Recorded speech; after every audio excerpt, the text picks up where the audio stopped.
Hey guys, we're going live. We got about 10 minutes before the show starts, but I see y'all.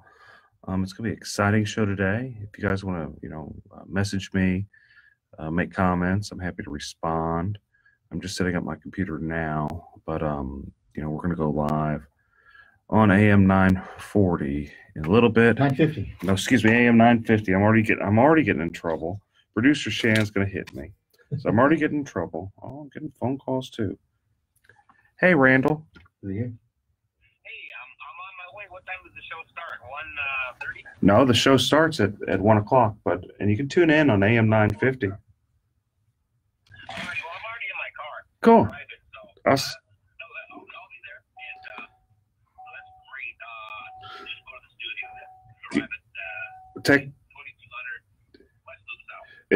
I think it's 2000 West Loop South, and you'll see Post Oak Bank and iHeartMedia. You'll see it there, and whenever you get there, you pull into the lobby and you let me know you're there, and I'll send someone down.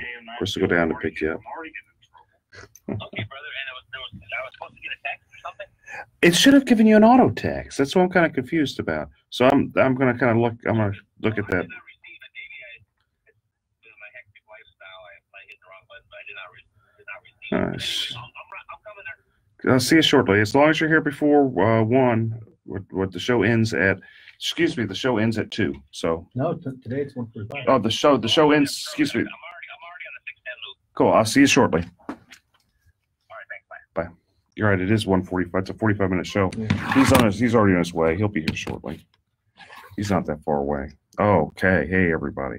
Taking phone calls that's Randall Killian, who he sues the city more than I do.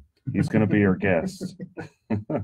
He has a very interesting lifestyle, but he is the guru, one of the gurus on suing the city. So he's a really interesting guy. Going to be a great guest. Personal friend of mine. He's a real interesting guy. Okay. Let's see. I'm just setting up my computers, guys. Just give me a minute. Okay. So I'm going to both call in.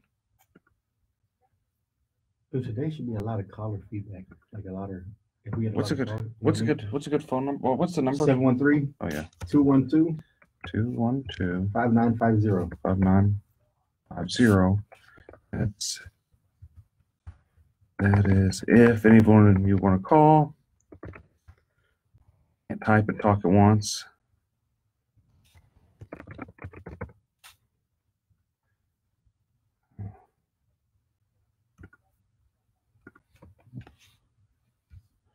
Oh, cool.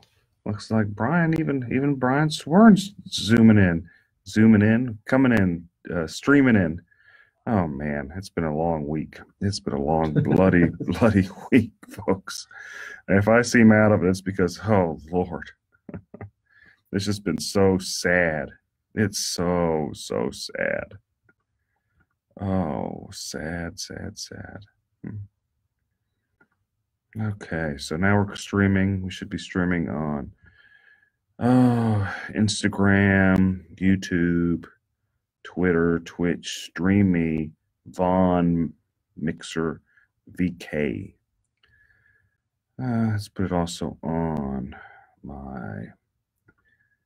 Let's see, is it Eric VTech or Eric Tech? I always forget which one. I think it's that one. Let's put it on page 2. Should be streaming on everything now. All right, we're about 6 minutes away from going there's one of my live on favorite your people, Airstream. Bonnie. 9:50 a.m. Chris Carmona here with the Honorable Eric B. Dick. One of the last. Eric B. Dick Show. I'm one of the last. Chris called me honorable, and I'm one of the last honorable left in I'm Harris County. one of the last Republicans left in Harris County. Oh boy, it is. We'll go live. Like I said, we'll go live on the radio around 106. But in the meantime, if y'all have anything y'all want us to talk about, y'all want to call in, start queuing up in line. Producer Shannon will take care of y'all. But we got a lot to talk about today. The massacre that happened. I mean, you know what? I want to rephrase. I want to use a different term because I want to pay homage to the shooting in Thousand Oaks, California. That was truly a massacre. What happened in Las Vegas was truly a massacre last year. mass shootings, those are massacres. So we'll just say it's a wipeout and a tsunami that happened on Tuesday, because I don't want to overlook the importance of the true word of the word massacre. But if y'all have anything y'all want to add, you want to vent, you think you have the answers, or you're satisfied with the results, anything of that nature, make sure y'all call in about 6-7 minutes after we get the show started, or you can just drop some questions or your comments on the live feed, and we'll be monitoring this throughout the show, and we'll comment on it. And like I said, it's always fun if you can call in and we can go back and forth, because y'all may have some great answers. Y'all may have the answers to the problems in Harris County, or you may be, celebrating what happened Tuesday in Harris County, saying this is what needed to happen. This is going to be good for the county. So we'll see. But like I said, we have about 5 minutes. So Vaughn, why do you hate everything, man? What's going on? You can't hate everything. Republican siding, Bonnie. I mean, you can't hate everything, but why would you hate everything? Oh, man. Life is good, man. We woke up this morning. The sun's still shining out there. Nice, cool, brisk 55 degrees. I'm able to wear my Rockets back-to-back championship sweater, even though they're no longer champions and they looking far from champions this year. But hey, I get to break out the hoodie. So what do you hate? Jason Vaughn, tell me what do you hate, man? What's wrong? Oh, folks, man. Is that Jason? Yeah, Jason Vaughn. Oh, Jason Vaughn crying over on Chris's social media. You need to figure out how to link them both so we could. Let's see. Tiffany, yeah, changes coming. Trust that. I hope it is.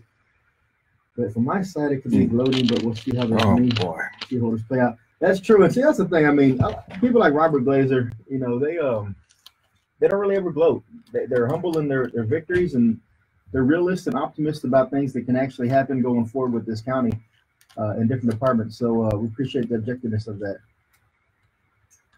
Let's discuss that Tarrant County has fallen Harris 2016 to have more than that. Tarrant is the kind of the thermometer of Texas. That should terrify everybody that Tarrant County changed, and that's the county that usually is dead on with Texas. We have a couple more minutes. You have anything in there? I'm not getting anything. Oh, but it's silent for a little bit before it goes. It goes silent for the news type of stuff that happens right before. You're not angry. You just need to be snickers. You just need Snickers. I'm gonna tell it like it is, Ben. I will. I'm glad to see Bonnie tuning in. Kelly, my neighbor, Carla. Yeah, Tiffany's saying precinct Joe pissed, and they should be pissed. They have reason to be pissed because a lot of things that people are saying right now. I'm not the "I told you so" type of guy, and I'm not gonna say "I told you so," but a lot of the things and recommendations and recaps that are coming out now are things that have been put in a blueprint, and that some particular person actually not only campaigned on and said this is what needs to happen, has been saying it to other people for the last 4 years, if not longer. To be fair, Chris, I don't think there's some stuff that we could have done to make maybe the damage not as bad. And I'll give the alcoholic, I'll give him a drop of credit that he did raise money and got drunk. But anyway, I'll give him credit that maybe the county itself maybe was going to go Democrat. But people like Ed Emmett, I don't know. He should have won. And Jack Mormon, we're only talking a couple thousand votes. There's no reason. And our messaging was horrible. Our messaging was sellouts. The messaging was horrible. Oh. And we sent out big mailers. The county Republicans sent out big mailers. Oh. It's on automation right now. It's going to hop over and you'll hear it again. Okay. Yeah, that's producer Shannon. I got to watch out. She almost beat me up last time. Actually, she did beat me up, but you can't see any of the bruises. I asked her, no social contact. See? Okay, there it is. It's back in. I thought she popped in the I thought she was going after me again. Oh. She's going to tell me to be quiet. Oh, man. Yeah, but you make good points. And we'll talk about it on the air, too. But can this have been not – see, that's the thing, though. Maybe if you so. recall, what I kept saying was earlier this year, maybe so, maybe not, is that it's not really about the 2018 elections anymore. Those are going to be what they're going to be, but it's about 2020 and 2022 and then beyond. And those footsteps, those footprints had to be done this year in order to make sure we had a chance going forward. And that groundwork has not been laid down. I think it's interesting whether or not Emmett cost himself the election. Oh, he definitely Whether he did. crossed, you think What- he did? When he told people don't vote straight ticket, that was a sign to Republicans that said, you know what, don't vote straight ticket for me either, because there was a lot of Republicans that did not vote for Ed Dimon. But he was the highest vote. He was the highest vote getter. Wasn't high enough. Hey, I'm not denying that. Wasn't high enough. Oh, And I'm not saying I support hunker down. I don't. But I'm just saying that the fact of the matter is he did get the highest votes. What that means, I'm not sure. They're gonna start telling us to get on. now Vaughn, about Culberson, you know what? They had a lot of back and forth commercials on that, and one of my favorite commercials was him in an astronaut suit, because he really does have that close relationship with NASA, which is a good relationship. But it was just hilarious to actually see a commercial about that. Rolando, good seeing you, man. You gonna run for chair? That's what I hear. Let us know, Rolando Garcia. You running for chair? You and Gil Standard, chair, co-chair? What's going on? Oh, no. Might as well. That's what I hear, man. That's what I hear. That they say they don't choose to run. It's a calling. Well, it should. Hey, man, the phone's ringing. So somebody needs to answer that calling. There's a lot of calling. Someone's got. The leadership is. It's all gone. It's all gone. Vaughn, you were in D.C. with Bacham in 2016 when met with Culberson, right? And that's when he met that right on the astronaut, right? Got that. Oh good no. time. Oh no. Here it goes. Oh, I forget. They don't never did it here. Show with that of the host and guests, and do not reflect the opinions of this station or iHeartMedia. Oh no. When you've got big problems, you need to have a big What? homeowner insurance lawyer and trustee for the Harris County Department of Education. You guys hear that? This is the Eric Dick Show. You guys hear that? I guess they can't. Hey, we're back. Oh boy, and that was painful. It was so painful being away, and there is a ton of stuff to talk about. This is Eric Dick, one of the few elected Republicans in Harris County. The very, very few. Man, Eric Dick, what happened this past Tuesday? First of all, let's welcome everybody to the Eric Dick Show. I am Chris Carmona, along with Eric B. Dick, the Houston homeowners insurance attorney. But today, we talk about floods.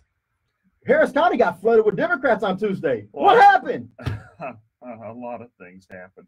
First things, I've been rather depressed after a Tuesday. I've been kind of sitting around, going through the stages of, shock, denial, anger. Were you really in denial, though? I mean, we saw this coming.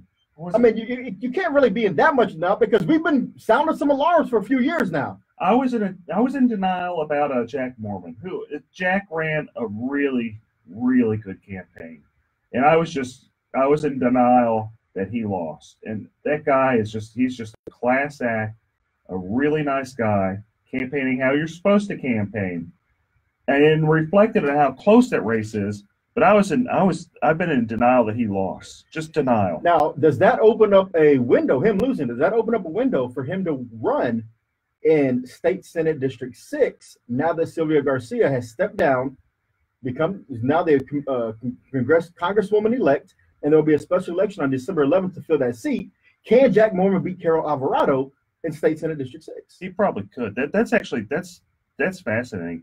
I've never thought about that. I've been more just kind of waddling in my self-pity and crying a little bit at night about how bad we got beat down. Oh, it was bad. There's no question about that. I mean, people need to realize that this is going to be long felt. Like there's going to be Democrats in Harris County strongly. I mean, at least 10 years. It might be 20. It might be 30. Oh, I mean, the wave definitely took place. It wasn't a wave; it was a tsunami. And that's the thing. But we've talked in the past about things that, and maybe not on this show, but we've talked extensively in the past, over and over again, about changing leadership. And if we're not going to change leadership, the leadership needs to listen to the grassroots, and it needs to listen to the community in terms of what things will move people to vote for a conservative candidate or a Republican brand. And no one thought to say, hey, let's go ahead and do that this year. Let's give it a try. No, what the party did instead is they just do what they would do. What our current chairman likes to do is just sell out to special interests, send out some mailers paid for by special interests. I mean, it has their logos, and basically what it tells the younger generation who came out in a very large group is that we're just sellouts. We're the party of no. That's what the Republicans have become. They've been the party of we can't do anything. All we do is we criticize the Democrats. I mean, we have not done. I don't know what we stand for. And see, that's the thing is we've always, or not always, but recently the last few cycles we've been the party of negativity. It's always been about attacking this, negative this. We've lost what someone says is the shining star, the beacon of hope mantra we used to carry. But that's why a lot of people really fell in love with Dan Crenshaw this year, because he embodied that new hope and that there was a vision. It wasn't about being negative, but it was actually about being optimistic about this country, about this county, about this state. And we saw Dan Crenshaw actually win his election. True, but Dan Crenshaw needs to be extremely careful, because he is a target in 2020 by the Democrats. I mean, he probably is one of the biggest helps we could have in Harris County, and there's a lot of potential with him. Maybe if John Cornyn just stepped down and Greg Abbott appointed Dan Crenshaw, because what we need to really, really, really, really, really think about is Beto going to run again? Because if I was Beto, he's definitely running again. It's just, what is he going to run for? Is he going to be against Cornyn, or is he going to actually make that jump and run for president? Yeah, and if he runs against Cornyn, Cornyn's going to lose, because I cannot vote for Cornyn. And if it's between Beto and Cornyn, I'm not going to vote. Yeah, and a lot of people actually felt that way this year about Beto and Cruz. You know, but a lot of people couldn't get over the fact that Cruz, after Donald Trump had bashed him personally, attacked his wife, attacked his father, they couldn't believe that he actually came out and endorsed and supported and campaigned with Trump. And a lot of people sat home because of that and made it a closer race than it probably should have been across the state. Well, that's true. And I think Cruz lost a lot of credibility. And he's lost a lot of credibility because how he treats people. I mean, his tone, it changed on his winning speech, on the election night speech, some, but not enough. And he just comes off as condescending. He doesn't come off as, and he's kind of a no candidate. He's plain vanilla red meat, and that's it. There's nothing there that ties people together, moves people. What I call sex appeal. There's no sex appeal in the current GOP right now. None.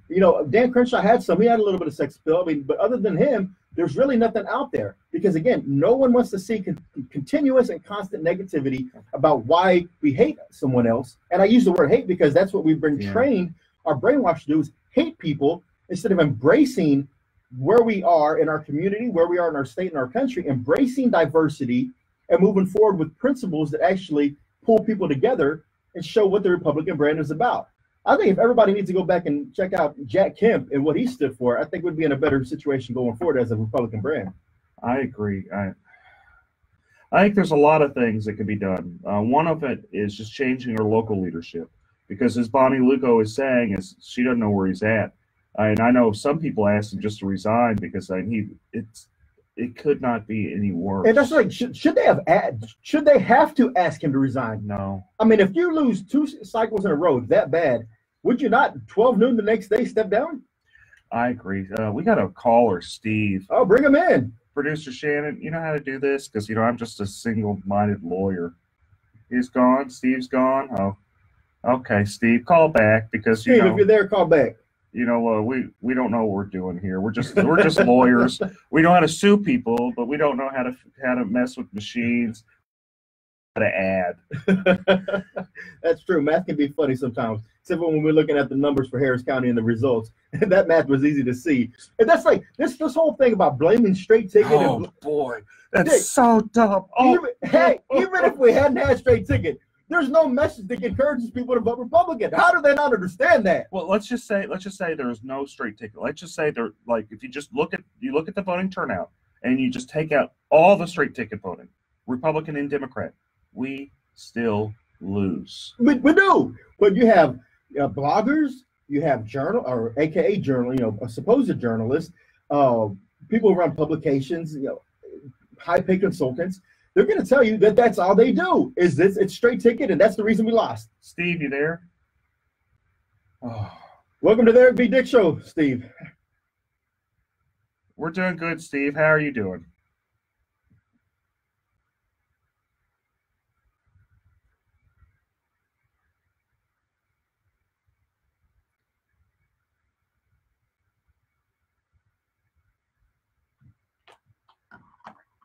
Already, for over 25 years, and it's been one of those things where we could kind of see it coming down the Gulf Freeway with lights and sirens on, and those of us who have experienced the highs and the lows understand what everybody's going through right now, and we want to do something.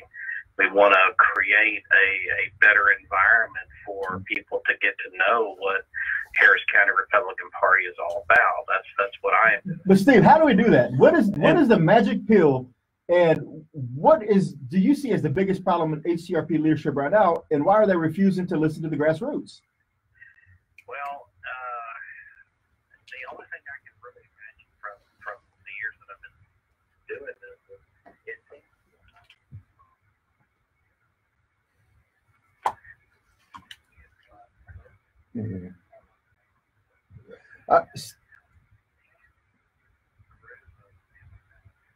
And hold that thought, Steve. Hold that thought. We have to take a break, and we'll be right back with you. You there, Steve? Okay, cool. Yeah, sorry, we were getting yelled at by producer Shannon's about to come in with the stick and hit me again. Just tell me I gotta take breaks, and I don't want to take breaks. I just want to plow right through it. Once I get started, I don't stop.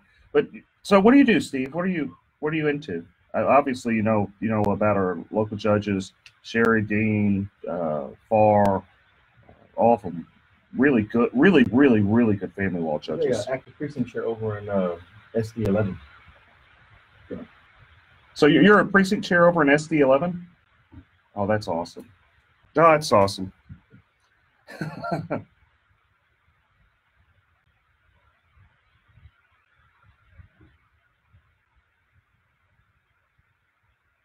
I'm sure I would. Oh. It's just, just give us a minute.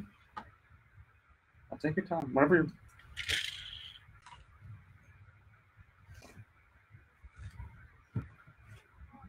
I gotta ask you something.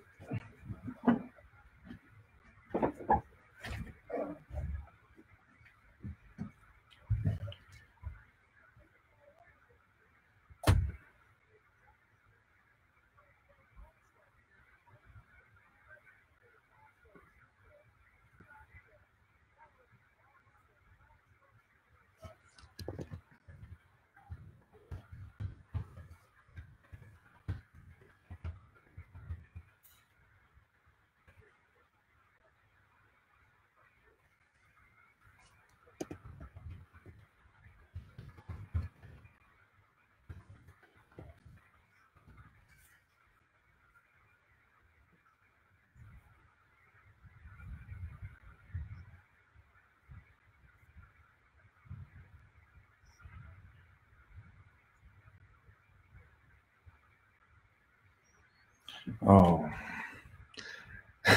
it's nothing. It's. I guess we're gonna really dig into. Oh, Okay. Sorry, Bonnie can't hear. Yeah, so that's what I thought. So she was extending the time. We were on there the whole time. I know. Oh, we were. Yeah.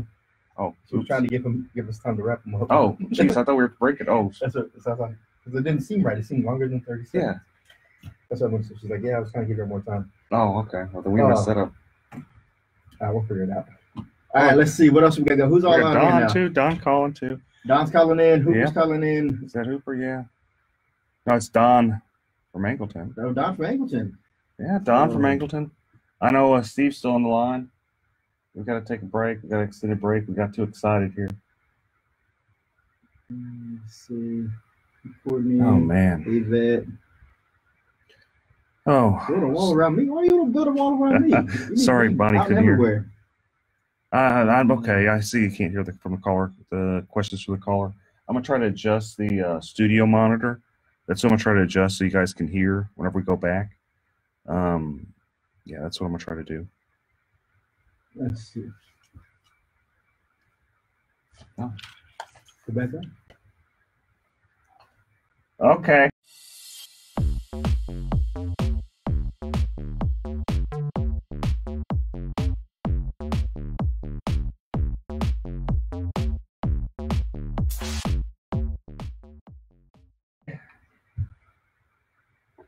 Okay, she said I could come back. I had my time out.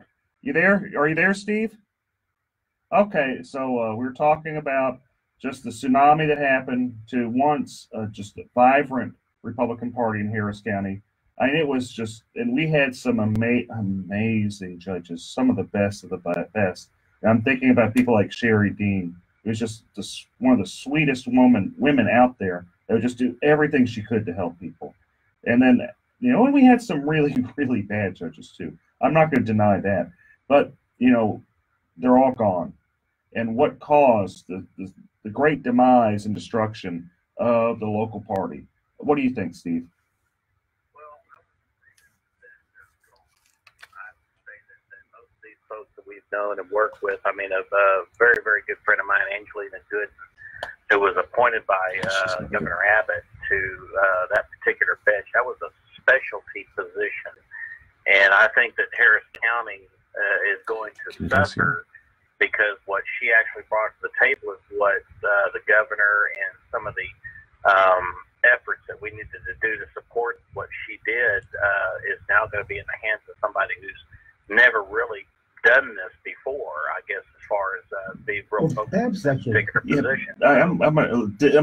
Okay. One thing is, I agree with you on Angelina. She was doing good work. I'm not going to deny that.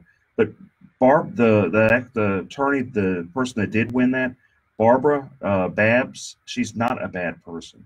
And I don't think No. Yeah, there could have been a lot worse candidates in there. Worse. Barbara Stalder actually used to run the University of Houston Practicing Attorneys Division. Like if you were going through clinical trials, she would actually go over there and work with those. She'd do the mediations over there. So she has a better grasp on it than a lot of people would have who she beat out in the primary.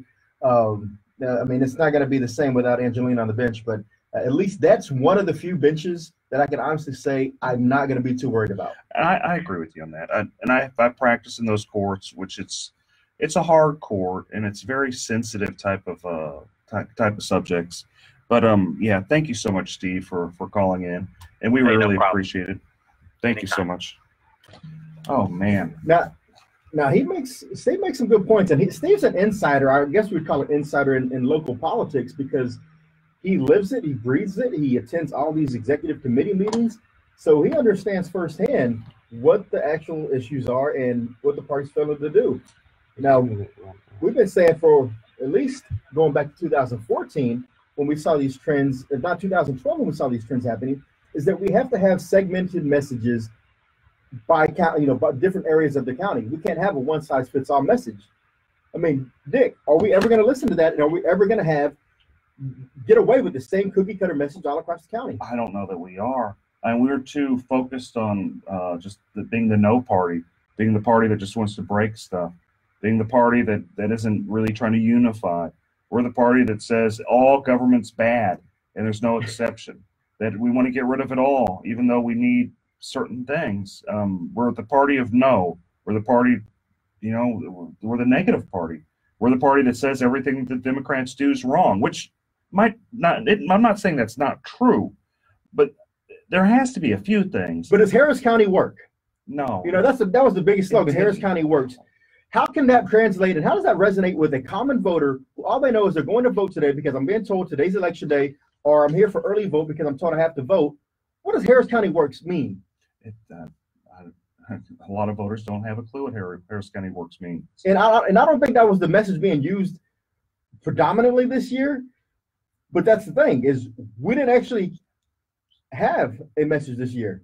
We didn't have a message this year. We had nothing. All we had is, blaming people. We had, we showcased somewhat our judges.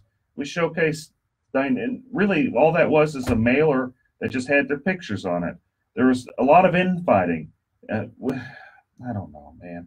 it's just so sad what's happened to Harris County. It was once just a big, vibrant a party. I remember whenever I first got involved in the local party, but you know, it's not anymore. It does look like we have another caller, or do we have another caller? Why don't we bring the other caller on, if you don't mind, Producer Shannon? Oh, okay, Steve. We're gonna bring you back, Steve. Shannon's starting to talk to you. So you there, Steve? Hello, you there, Steve? Okay, so what do you think we could do to improve, you know, the party? What are our steps? Because I guess the first step is realizing we have a problem.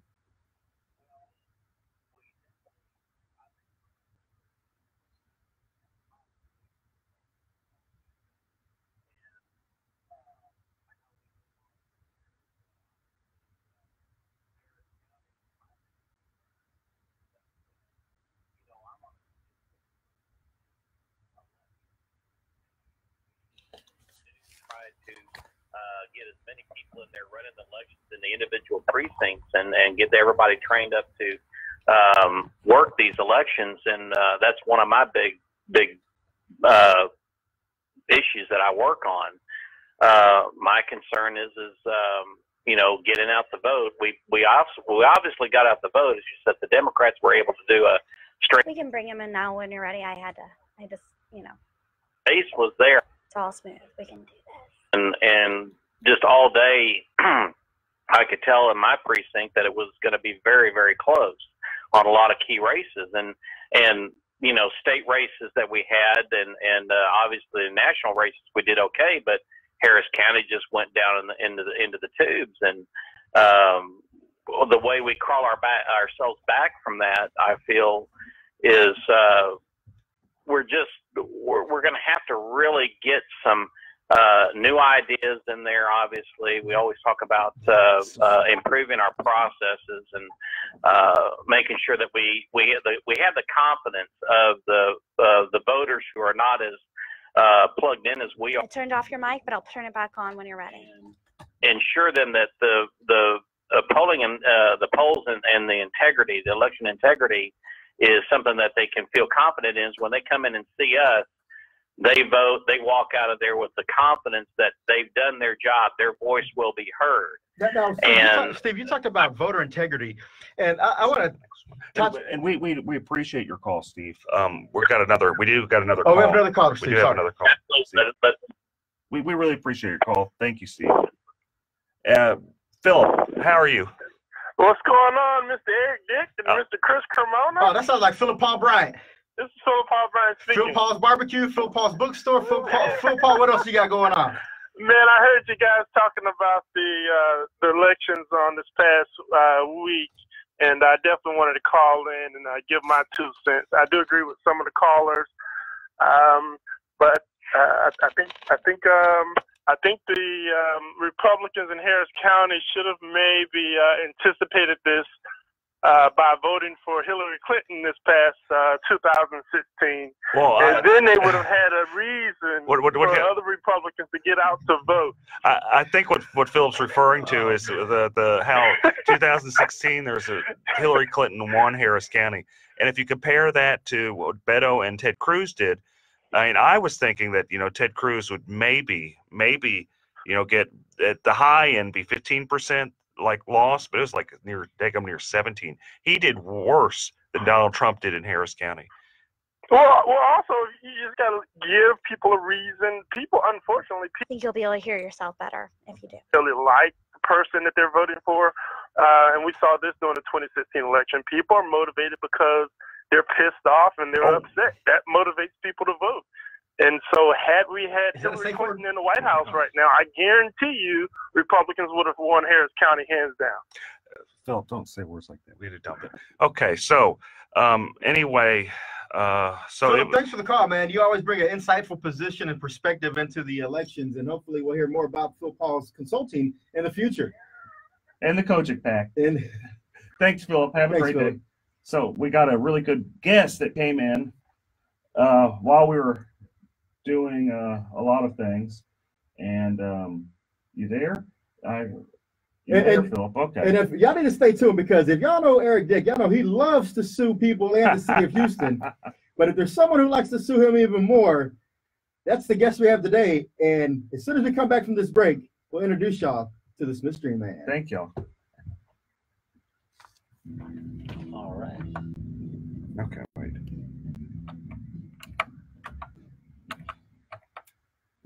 Ah, I did it. Ha! Dropped it. I was trying to drop the call. I figured out how to drop it. I'm still learning this stuff. All right. I'm whispering all these commands to you. All you have to do is nod or whatever. I'm sorry. It's all good. No, you're good. What are you saying? Tell everybody hi. Yeah, all of my people are getting mad. I got people too. Tell his people So hi. let's just pull this directly in front of you. For some reason, it's coming in kind of strange, and I know that computer's in the way, and it's a pain, and I don't know who designed this. But yeah, Is that better? yeah, I think it will be. And good to have you. Welcome. Randy, yeah. I'm Shannon. All right, yeah. Don't freak out if I whisper to you. No one else can hear me but you. Well, I know. It's all good. Get some flashbacks of a dream he had. Oh, Today's show being brought to you by Unsweet Straight Up Tea, Looking at all my texts yesterday. I had to get one. made by Snapple. it's bizarre. Snapple. Use Calendar. We still live by Dr. Bragg's apple cider vinegar, but this stuff right here, It's Calendar. for mid-afternoon snack, make sure you get Snapple, branded Straight Up Tea, unsweetened. I don't call it. I just did. It's supposed to text me. It's supposed to text you yesterday. Philip Paul, you don't Text you agree, 3 diplomat times. at I'm gonna Trump. check it again. And the Philip, title- it's like I title said, here though. would be calendar or what? If you let It'd one be candidate or one Calendar. person of your party Yeah, derail the that's whole the app. system, there's a deeper issue than just that one candidate. Here's yesterday. Trump should be able to come in here and come out with no I don't know. down ballot effect if we have a strong brand locally, a strong message locally, where people are like, you know what, our Republican Party locally takes care of us, has been doing this for the county, has been doing this for the city. We trust our Republicans, we trust our conservatives.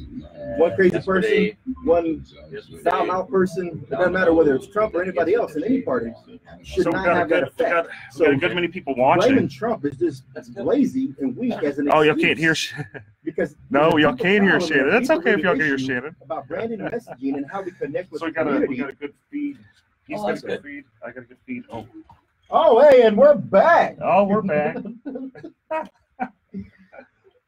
It has been a very interactive show today. So we have just, I like to sue the city of Houston. I consider it one of my favorite hobbies. It's a good hobby to have. And there's only a handful of people that enjoy it more than I do. We happen to have him as a guest today, Randall Killian. Isn't that right? Am I saying it right or am I saying it wrong, Randall? Not quite. It's Randall Callan, but it's a pleasure to be on your show. Eric, I wanted to come on here, and Chris, it is so nice to see you again. Oh, civil rights attorney. We got to make sure we put civil rights attorney. Civil rights attorney. Civil rights guru.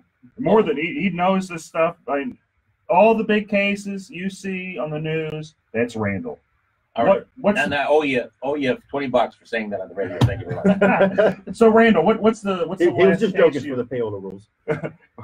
Okay. What's the last case you've done with the city? Well, I presently have about 5 or 6 at least city cases against the city. A lot of them involve excessive force, but some of them involve, like the case we're involved with, the anti-giving ordinance or anti-feeding ordinance, as you like to see. I'm working on you with that. And also there's some freedom of speech issues. And also there was an interesting one, and that is the rape kit lawsuit, which is an interesting one against the city, where the city did not process the rape kits for many years, and several serial rapists were able to go free and to rape again because they just failed to do the rape kits. How many rape kits are still untested from 2010? Have we finally cleared the backlog? Well, they cleared most of the backlog, but recently I have seen an uptick. There was a report not too long ago that they've gotten back into the hundreds of untested rape kits again. So what we need to do is stay upon them. And it would be nice to have a court order that ordered them to do it. But the judge dismissed our case. However, it is on appeal to the Fifth Circuit Court of Appeals. Why did the judge dismiss that case? Well, things like governmental immunity. You and I both know that the government has immunities that private businesses don't. They're not liable for mere negligence. They have to do things almost in a purposeful manner. And even if they do things in an intentional manner, you can't sue them for civil torts.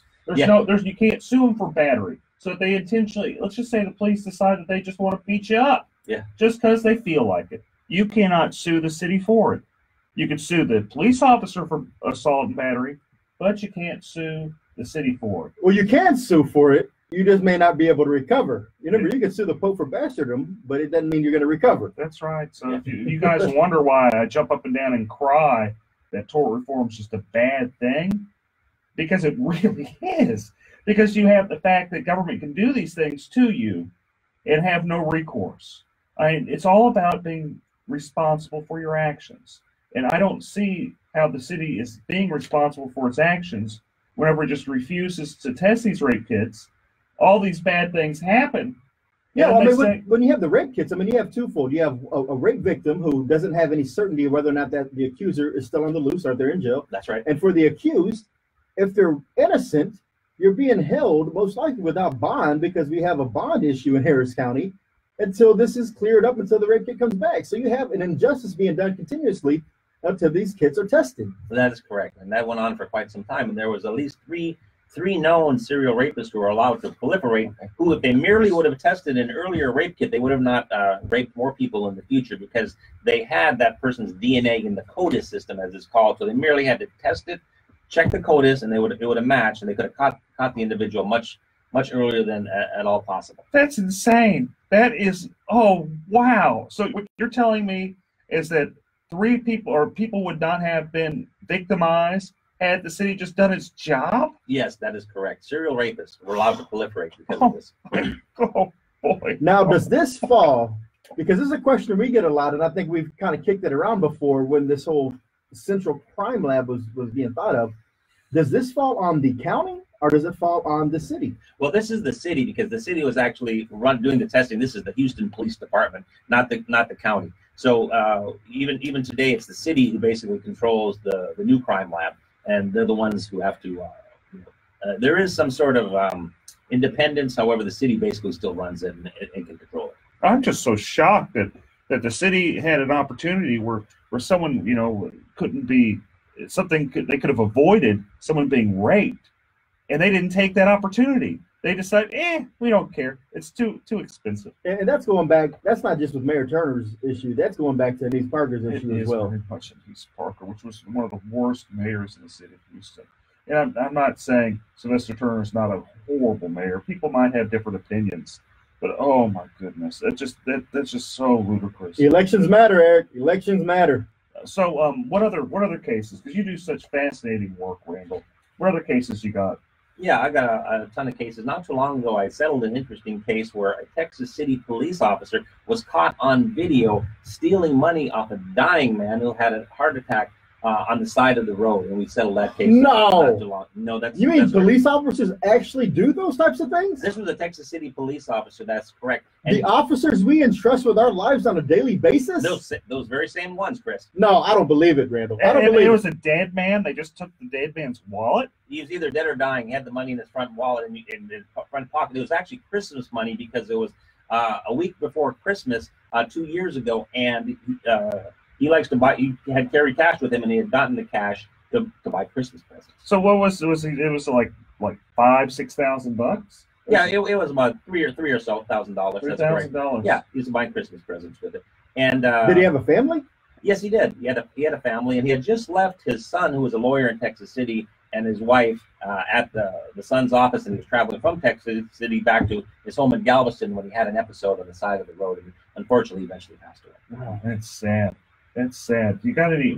So you recovered from that, though, right? I mean, you recovered it for the family. Yes, we recovered some funds, but nothing could ever take away the reward. Absolutely not. But like once again, it is hard to sue the city on those. But at least we got the officer. He was fired. But here's something extremely coincidental. His grandfather, 50 years prior, had gotten fired from the Texas City Police Department for stealing radios from Radio Shack for Christmas presents. So it was a habitual and a hereditary trait. Apparently, it was crazy. It was so coincidental. I had to put it in the lawsuit, but I think the judge thought it was not relevant. But it is relevant, because you always look to your parents as influential on your future and your propensity to commit certain acts and behaviors. I'm just saying, if we're going to trial, I'd have been there with you, Randall. Yeah. I just find it just so offensive that an officer would do that. I'm still in shock about the rape kits, to tell you the truth. That just blows my mind. Well, in the city of Houston, the things they do shouldn't shock you. No, I mean, they try to eliminate tent city, and they said that we don't want any more homeless people in the downtown. We want them to go right outside the little area and make sure they're infiltrating other communities and neighborhoods. And then they said, well, you can't, feed the homeless because you don't want them around. But what we want you to do is actually give us more money through taxes to build up homeless centers. It's a revolving door of this nonsense. That's the only. And then they take some poor girl's food that she tries to give the homeless and clothing on Christmas Eve. She thinks that it's going to be what this girl thinks is that maybe she's going to help people on Christmas Eve because she feels guilty, feels bad. And see, here's the thing. This is what I don't understand.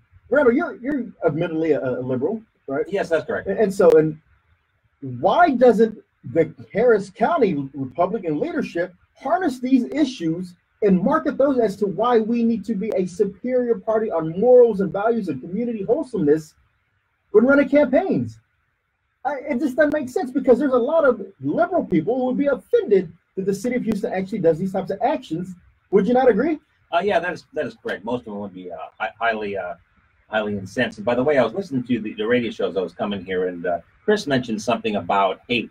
And you were right on the money, is that you can't be a party of just what you're against. You got to be a party of what you're for. And I agree with you on that. And the Republican Party, what I believe, it stands for nothing. Mm-hmm. It stands for no. It stands for breaking stuff.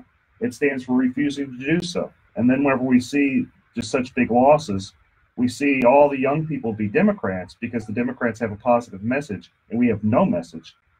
And that's, no message, chasing people out of the party. If you disagree with one thing of the platform, which is way too long as it is, you have a lot of people like, well, you don't need to be in this party.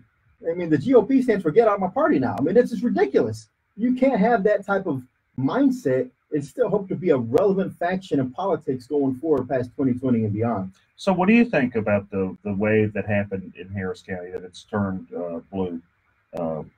Randall? Well, I'm mostly an independent voter. I vote usually on the issues as much as I can. Of course, in Harris County, with so many, there's over 90 candidates, so it's really hard to do that. But for my set of issues on the whole, I was in favor of it, but it was very interesting. I don't know what to take away from the election for the Republican Party. I would not know. Well, I think there was in one aspect there is some good from it, because there was some really, really bad judges that were there, and just some judges that I practiced law in front of, and I can remember them taking this one girl's kid just because they didn't like her. And this is her, she was the aunt. The mother was in jail, and she was doing everything she could to take care of her. We got a judgment. Phillips. We got a judgment for her having custody in Bonnie Helms' court, which we ended up getting Bonnie Helms gone. And Judge John Smoody was there now in this place, and he's leaving. But Judge Smoody is nothing but a class act, great guy. But what happened is that case ended up transferring. They at the last minute, the county attorney intervened into it after there's a judgment, filed a motion for new trial, and I objected to it, and they granted the motion for new trial, even though there's no reason for them to grant it. Then they transferred it to juvenile court. Mm-hmm. And then when we were in juvenile court, it didn't matter what we said. We didn't matter anything. To be fair, we could have just sat down. There's no point in saying anything. There's no point in wasting our breath. They took that girl's kid away, and besides that, costing a lot of money for the county. Yeah, that was ridiculous. Yeah. And you were there, Chris. Yeah. You've seen that. I did. You've seen it firsthand. And you made a good point. You said, you're kind of glad this happened because it forces a party to rethink how they operate. I said this back in 2016. I said, could we not all agree that the Republican Party has gone bankrupt? And people took so much offense to that. They're like, oh, how can you say? Well, bankruptcy is not always bad, because in order for you to be successful in the future, you have to restructure and rebrand and come back even stronger. And I think now we're at that point where when I called it and said we're bankrupt, we really are now, and we have to refocus and reorganize to be a relevant party. Randall, how do people contact you? You can contact me by calling 713-SUE-COPS. Number 713-SUE-COPS. This is the premier attorney in Houston, known for civil rights. Second to none. And I sue the city a lot. And if you need another attorney who likes to sue insurance companies, make sure you contact Ari B. Dick. Oh, this is Chris Carmona. Eric Dick. And we are out. Next week, guys. Thank y'all so much.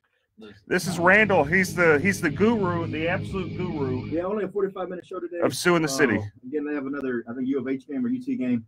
But next week. Bye, guys.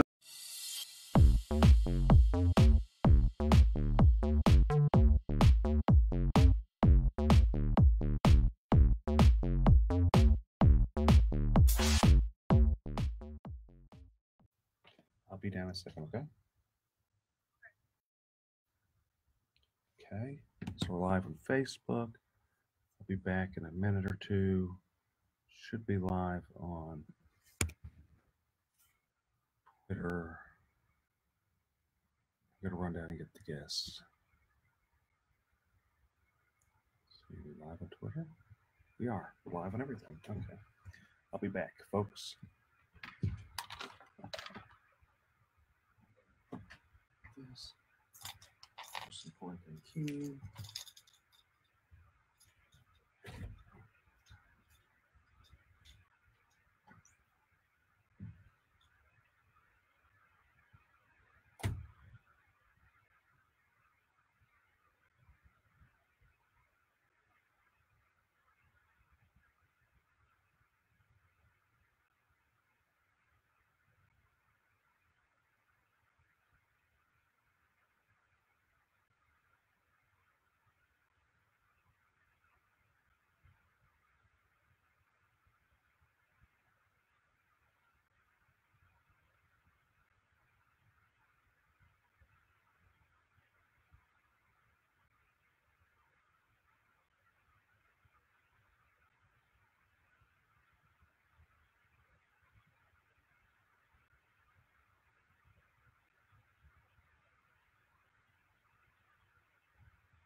Okay, sorry guys. Okay, got the guests. Wendy, she's a gold medalist. Philip should be here in a little bit. Philip Bryant. Just getting started. Oh. Okay, let's try it. So yeah.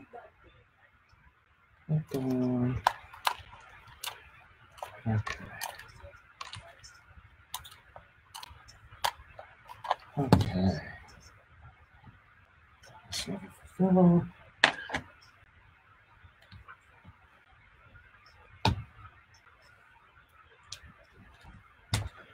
Okay.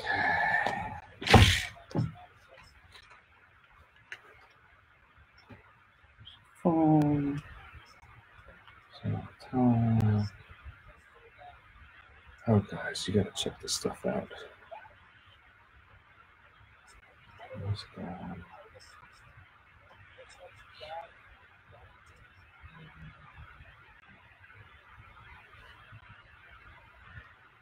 Okay.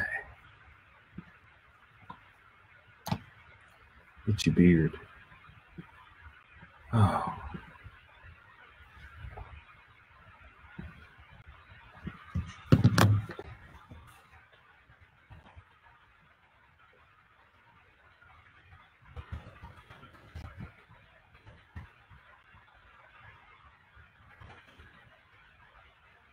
Hey guys, we're just setting up. It's gonna be a little bit. I got some real wild stuff. Talk to you guys a bit about Sylvia Garcia. The news isn't talking about this very much. My final thought is that this situation You between gotta me and Sylvia. see Final this. thought is So, that this situation between me and Sylvia Garcia, this was not an isolated incident like the Brett Kavanaugh, Christine Blasey Ford situation.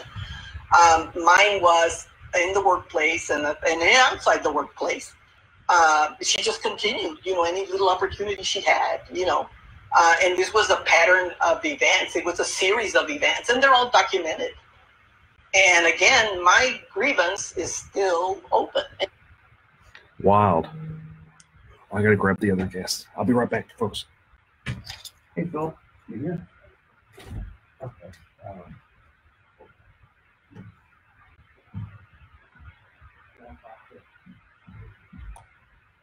Grab a seat right there, Wendy. I'm gonna go grab Phil. I'll be right back. Okay, well, right here. We're live on, yeah, right there's there is social media going on. It's all free. Okay. Okay.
Hi. How you doing? Wendy. Philip, good to see Nice you. to meet you.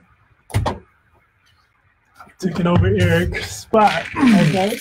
This is the Philip Paul Bryant show now. Hey. What's up, Chris, brother? Jim? Yeah. So do you know what we're doing? I don't Because know. I don't. Yeah, I think we're talking about your book, right? Nope, it's diving. Springboard and platform diving. Gotcha. Is that what your book is about? It's not. I don't have a book. Okay. It's I coach Gotcha. at Texas A&M University. Cool. And I coach a junior team, 18 and under, and then I help with the college teams. I'm just keeping your seat warm. Cool. Tell everybody hi. It's on Twitch and Twitter and Periscope and every social media little thing you could think of. We're live there. Oh, even Tony Busby joined us, who announced he's running for mayor. Is that the next mayor? It very potentially is the next mayor. That's a good stuff to talk about. I actually am a big fan of Busby. Big fan of Busby. He's got the right personality to do You it. think you can give me an invitation to the Christmas party this year? Oh man, have you heard anything about Busby's Christmas parties? No. He had Snoop Certainly Dogg. He not. had Oh, no Snoop way. Dogg at his. He had Snoop. Oh my He had gosh. Snoop Dogg at his. Fantastic. Oh, he's great. Wild, wild, wild. Oh man. Is he coming back? No, it's not this time. No Snoop Dogg this time. But it was a really good Christmas party. Really good Christmas party. Oh man. I mean, I'm glad join in. We can talk about that. It's a good thing to talk about.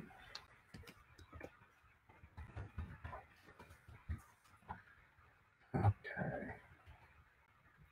I got all the breakdown of the city of the from the voting. I do have the breakdown.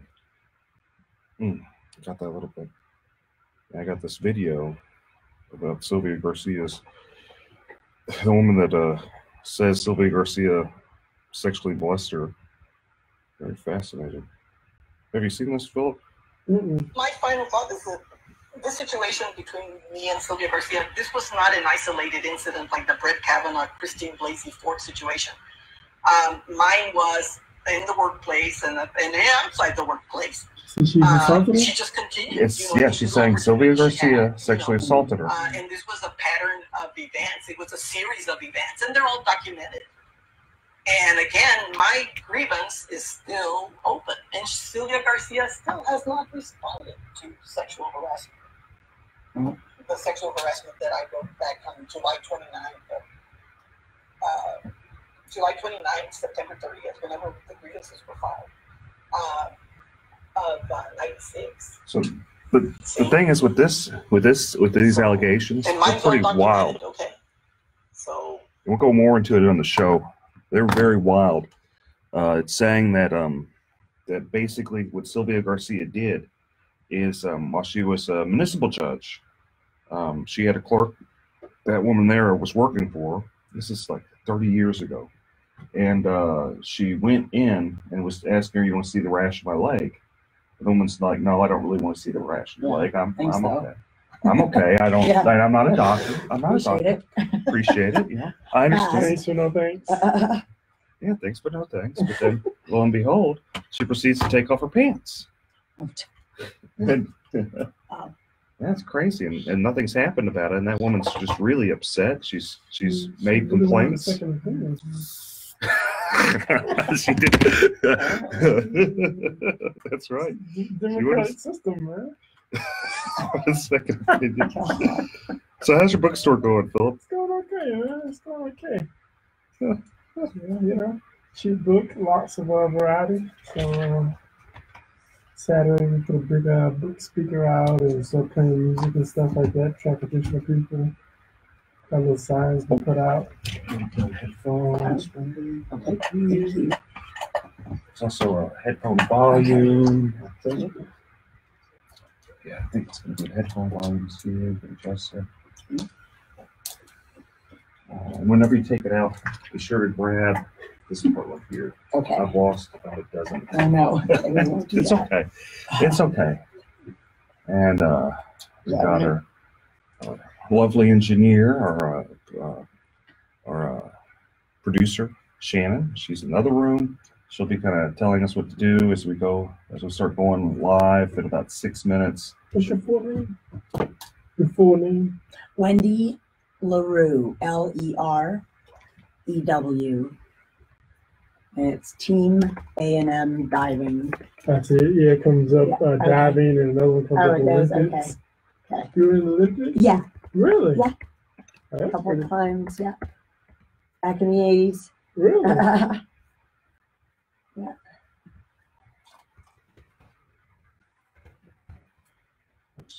Awesome. I really do appreciate you joining us, Wendy. Oh no, this is a great opportunity. I'd love to talk about my program a little bit. I'm trying to build it. I think I've been doing it for a while, but we have a little gap as far as how many kids. I've had a couple of kids in Olympic trials last year. Excuse me. Mr. Jay LaRue, that your husband? Yes, yeah. He's the head Texas A&M coach. Wow. That's awesome. Yeah, he was a two-time Olympic coach. And the Texans are they're doing something. We might go somewhere else. Yeah, at Texas A&M, you mean? Oh, well, he's A&M. Oh, he's A&M? Yeah, diving coach as well. Oh, cool. Yeah, not football. I coach the football. No, just kidding. I got y'all confused. Yeah, that's okay. Yeah, so we coach.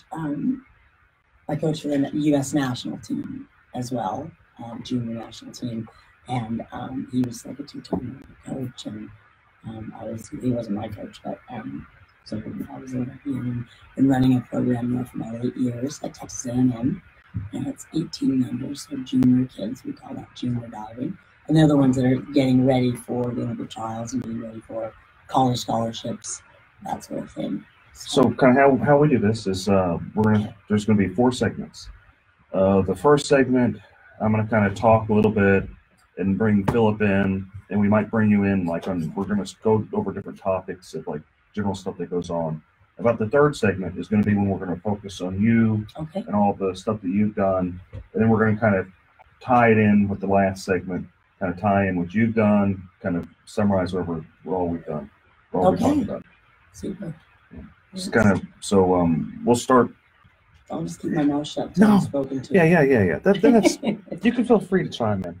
Just don't talk. Try not to talk over each other. Try to be very respective, and try not to be too angry. We'll have our own mind. This stuff with politics lately. It's like it's just so much bad energy. Yeah, you have your own opinions. I respect anyone's opinion. That stuff's going on. I mean, I think he's, not politically correct or anything like that. He's not. He's a wild one. Trump is, but he's certainly moving and shaking things. I voted for Trump. He did not, but that's okay. Yeah, I did. And, that's okay. I have daughters. I can understand. He says some silly things, and he's not very articulate for someone that was a president. But he's getting it done. So I think that's he tries. What matters most. Some people think he doesn't try. He's quite brilliant. I mean, he's a brilliant businessman. Let's face it. I think he's an excellent marketer. I think. Yes, absolutely. Well, he got something like $3 billion of free media whenever he first ran for president. That in alone, he already won. It didn't matter whether he became president or not. Yeah. It's like someone gives him $3 billion free. He and all his friends. He's got his own.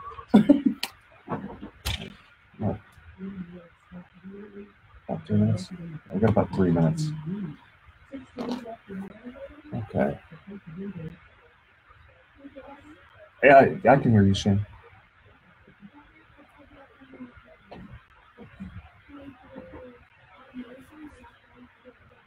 Okay.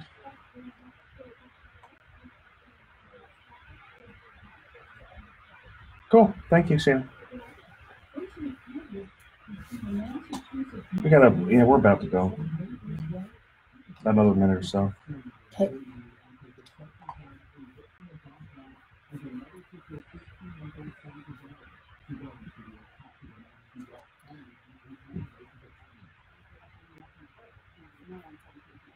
Okay.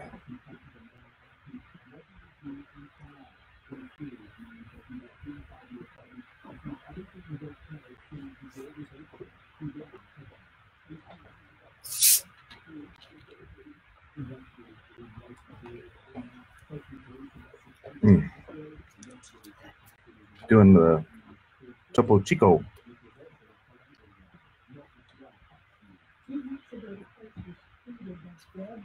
Okay.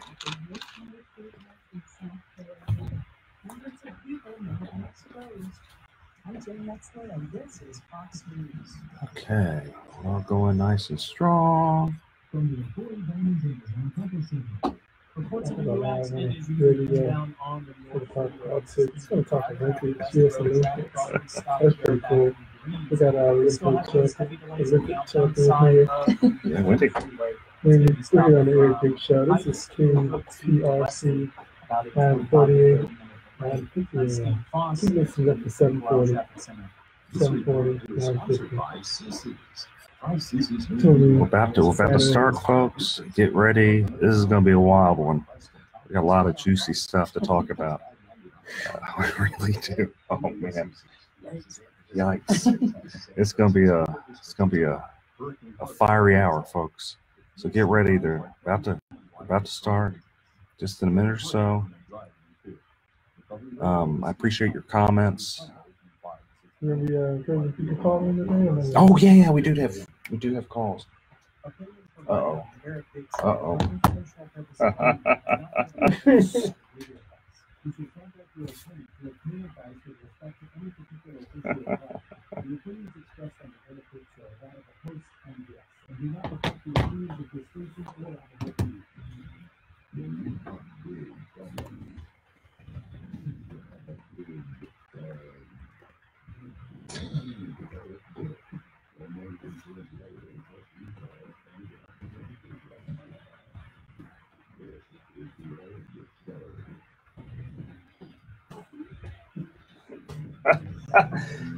Oh my goodness. Oh wow. We're back. We're back again. Back again, folks. I'm being a little too loud. Producer Shan's getting mad at me. I've already got in trouble. Just got here, folks. Back for more. Back for more. Philip Paul Bryant is riding shotgun with me, and our special guest, we have an Olympic champion, Wendy, was it LeBron? LaRue. I'm horrible. LeBron. Come on, this isn't the Lakers. I know. Cleveland or Miami. I can keep going, right? Well, the Rockets have been doing so bad. Didn't they finally win one? Yeah. Finally won one. Oh my goodness, they've been doing so bad. Okay. They're trying to convince Milwaukee that we deserve a new player. Who's that other player they're trying to get? I haven't been paying attention to that. I've been crying when I'm sitting in the seats watching them play. That's what I've been doing, is crying whenever I see Harden was out 2 games and CP3 was out 2 games. The only game we won before last night was with the Lakers, when it was just a downright brawl. It looked more like it was hockey than it was the Rockets and basketball. But okay, so let's go into it. Hurricane Michael caused $2 billion of damage. That's what the reports are saying from the Wow. So it's going to take a while for people in Florida to really recover from that. And when dealing with insurance companies, it's often difficult, and I'm sure a lot of them are finding out. We had in Houston a storm during Halloween, but it wasn't anywhere near as bad as the poor people in Florida and with Michael. But I'm sure a lot of people in we're getting a lot of pockets of flooding too. I know some people there in the Astrodome that kind of got stuck, and people, I don't know. Every time it floods, people still try to drive through the water. I don't know why. It's like Halloween was pretty active in my neighborhood, though, I have to say. Right. The kids got out there in the rain and the tornadoes. The kids don't care anything about any rain. They're not gonna let that stop them. But it seems, though, every time that there's a holiday in Houston, we get a flood. Like we had the tax day flood, Memorial Day flood. 16, yeah. I mean, we've been flooded for for the last 5 years. Every year we get a flood, with the pinnacle being Hurricane Harvey. Yes. So my question is, we got Tony Busby, who's a multi-millionaire attorney that has some of the best Christmas parties out there, folks. I'm just telling you, the best Christmas parties that ever were. Let's see if I get on the list this year, man. That'd be. I can't really vouch for the Christmas parties, man. I seen it on your social media. I saw you go live at the Snoop Dogg concert, but unless I'm gonna personally get an invitation, man, I don't know. Yes. I feel like the party isn't cool unless Philip Paul Bryant is there. Like that's just my perspective. Maybe I'm being biased. Me too, actually. But back in high school, the party wasn't cool unless the coolest people in the school showed up, man. And he's wrong for not inviting Philip. But my question is, I went on a tangent about his Christmas parties. They really are all that in a bag of chips. But he decided he's going to run for mayor. He decided, and he called it way, way early. Like, you don't even have the current elections happen yet. Yeah. Is this just some rich guy being crazy? Is this like a serious campaign? What do you think, Philip? It seemed pretty sincere. I watched the Isaiah Factor. I watched the Isaiah Factor interview, and Isaiah asked him the exact same question: "Are you serious about this?" And his response seemed pretty sincere. I mean, the rest of the interview was pretty casual, pretty funny, pretty jokingly. But when they specifically asked him, was he going to actually run for mayor? Should people take him serious? I heard a change of tune in his response. So that tells me the guy's giving some pretty serious thought. Is he?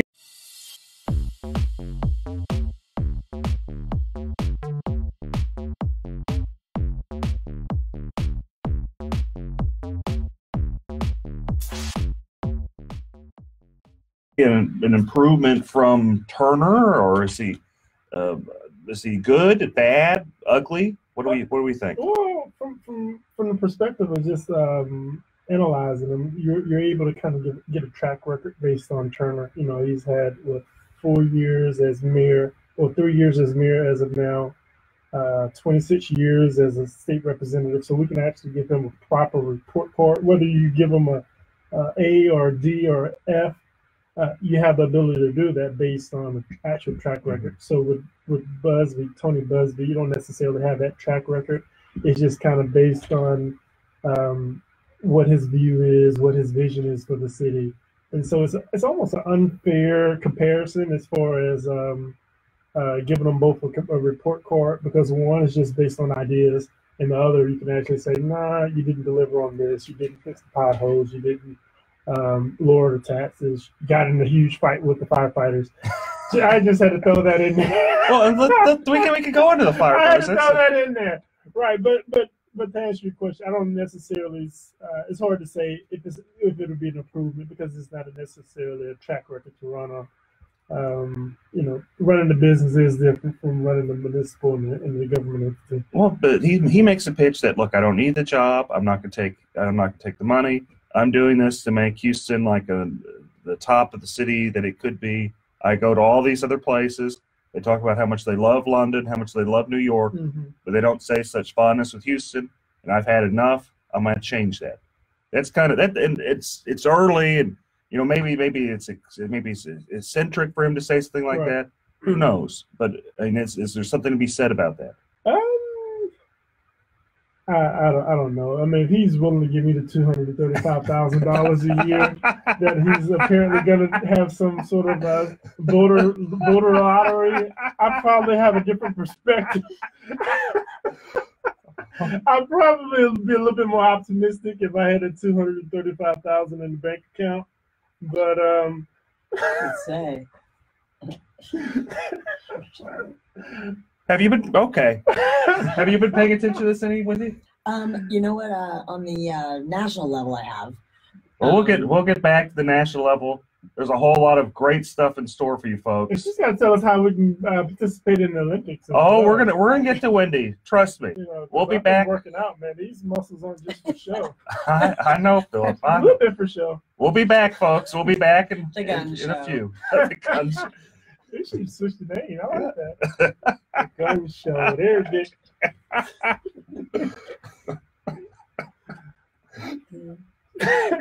That's funny. And they do play Big Gun. That was their choice of the Big Gun, the gun show with Eric Dick. Okay.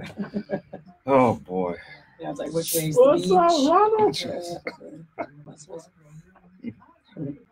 Ronald, you still fixing messing up people's Apple computers? Oh boy.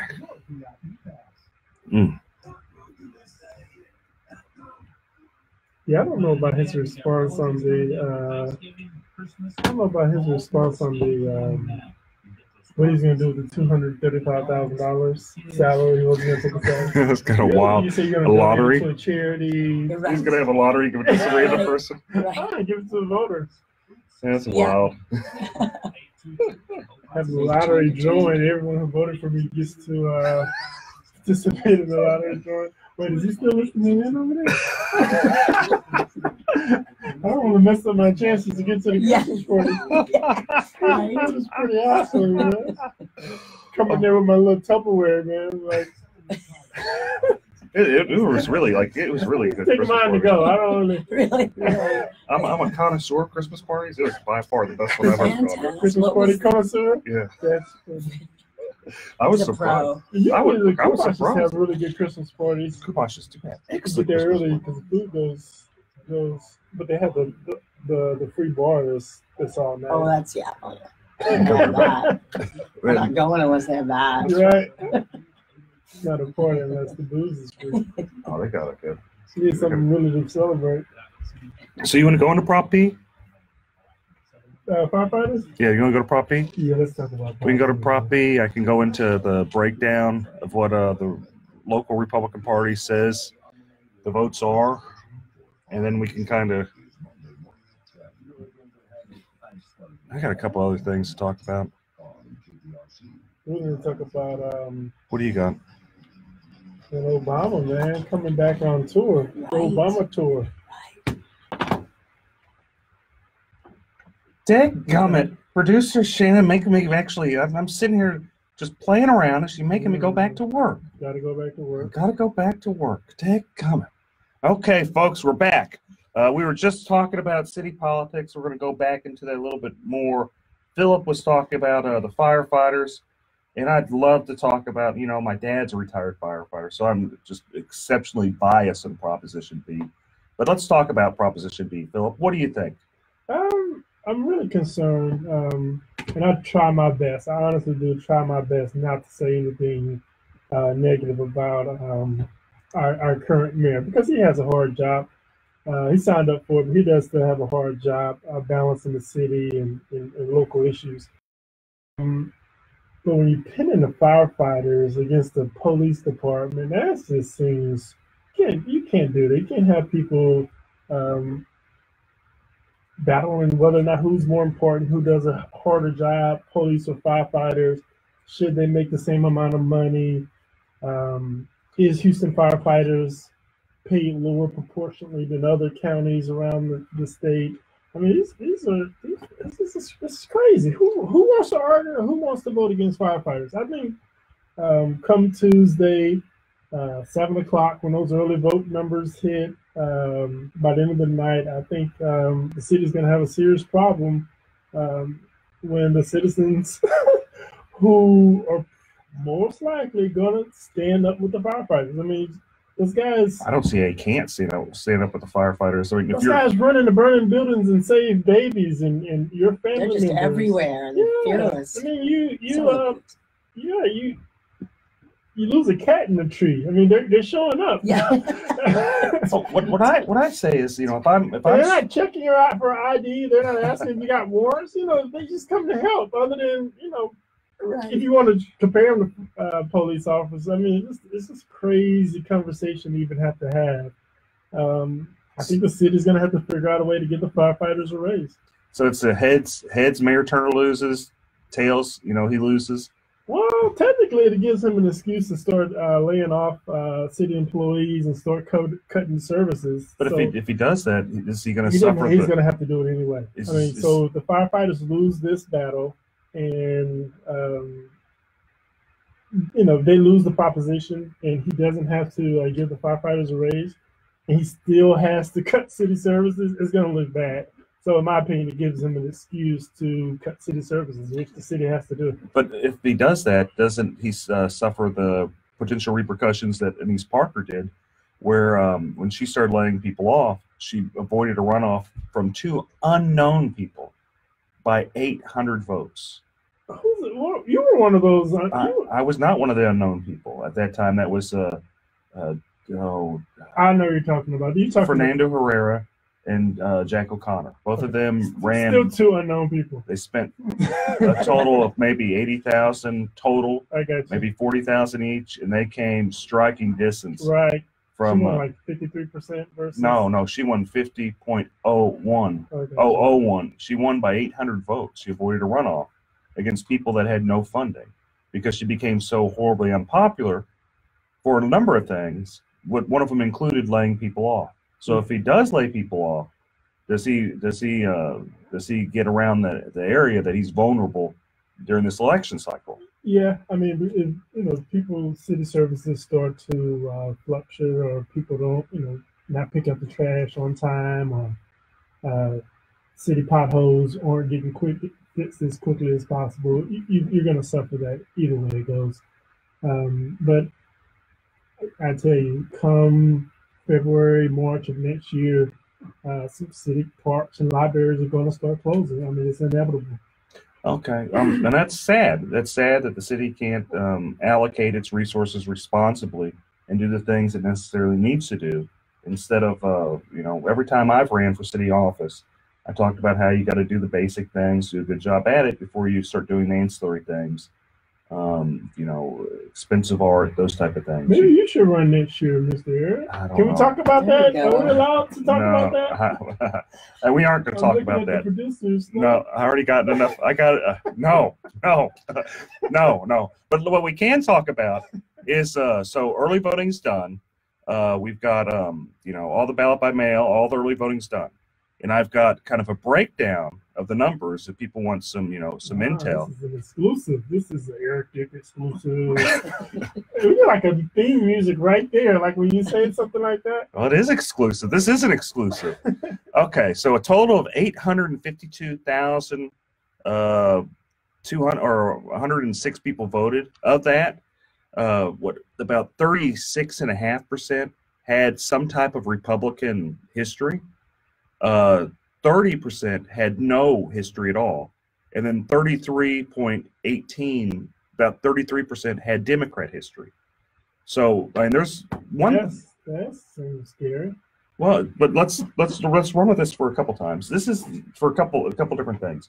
One is this is the highest turnout we've ever had for a non-presidential year. Is this, and this is countywide? This is countywide. Nearly 1 million people voted. 852,000 people voted or early, ballot by mail or early voting. And of that, 37%, some type of Republican, 30% none, no history at all.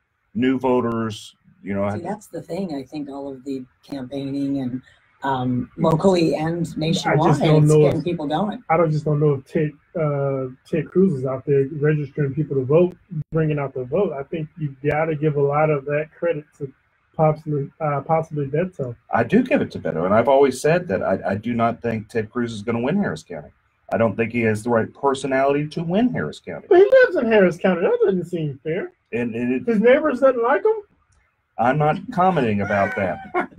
What I am commenting about is whenever he ran last time, 6 years ago, he barely won Harris County from an unknown person. Beto is known and liked in certain pockets. And in full disclosure, I voted for Ted Cruz. I'm a Ted Cruz supporter. But I'm saying that, that Ted Cruz is going to have some serious problems in Harris County. And, if I was like Sherry Dean, or if I was Roy Moore or David, Farr, I'd be upset with Ted Cruz, because the whole reason Harris County's, changing, the whole reason Beto ran is kind of the result of Ted Cruz's arrogance. So in your opinion, Republicans are in trouble in Harris County? I think they are.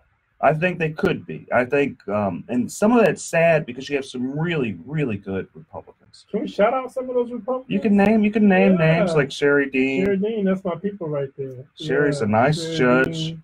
She does the backpack to Fifth Ward every year. Her and Judge Moore and Judge John Schmoody, Alicia Franklin York.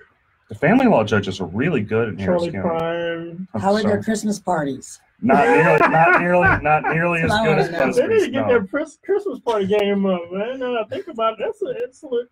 That's why she's an Olympic champion right here. Sense of humor. Thinks outside of the box. So just going on politics, we got a little bit more, and then we can start going into talking about our fantastic guest. Is Sylvia Garcia. There's more information about her potentially sexually assaulting this poor woman. We got a video that I was showing the people earlier on Facebook and Instagram and Twitter and Twitch and Periscope, and I was showing them this video. It doesn't seem as bad, and I'm going to get some backlash on this, but it just doesn't seem as bad when I guess the lady had a medical condition, and she just wanted a second opinion about it. So backstory is Sylvia Garcia is a municipal judge, and one of the instances, the victim says it happened a lot of times. One of the instances is Sylvia saying she has a rash. She wants the victim to look at the rash in her leg, and the woman says, "No, I'm not a doctor. I'm okay. All this stuff." Sylvia continues to take down her pants, show her the rash, and just kind of rub on her. You have to say allegedly. You're the attorney, Eric. You have to say allegedly. They've also changed with the anti-SLAPP law, and there's not such a tort reform has made defamation almost impossible to sue under. So and she seems pretty sincere. So what she says, I guess it is allegedly. I guess not very allegedly, but I wonder, was the rash allegedly? Was it an alleged rash as well as an alleged pants removal? But my questions are innocent until proven guilty. Yeah, I guess innocent until this woman seems like she really believes it.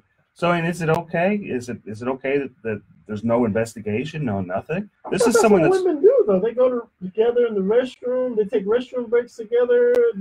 I thought that was a woman thing. I don't know. We're not I terribly mean, I shy. wouldn't show any rashes to. Well, strangers, maybe not. I mean, is it something common? I'm not a woman. I do have 2 daughters. I'm married to a woman. I have 2 sisters. But Wendy, is it something common that women do? I got a rash. You want to see it? No, I don't want to see it. Well, if you're good friends and you're at a restaurant or something, and then you're off to the ladies' room together, that's sometimes, I guess, how it would go. But again, you'd have to be pretty good acquaintances, I would think. Not in a business environment, like it's No. a judge to, I a agree. secretary. Hey, check out my rash. No, I'm cool. No, not appropriate. Maybe we should look at the bylaws of the company. Maybe that's a requirement that they give second opinions on rashes and strange. Well, it's the city of Houston. It could be. It's the city of Houston. Stranger things. It is the city of Houston. I wouldn't be surprised. I would not be surprised at all. It's the city of Houston.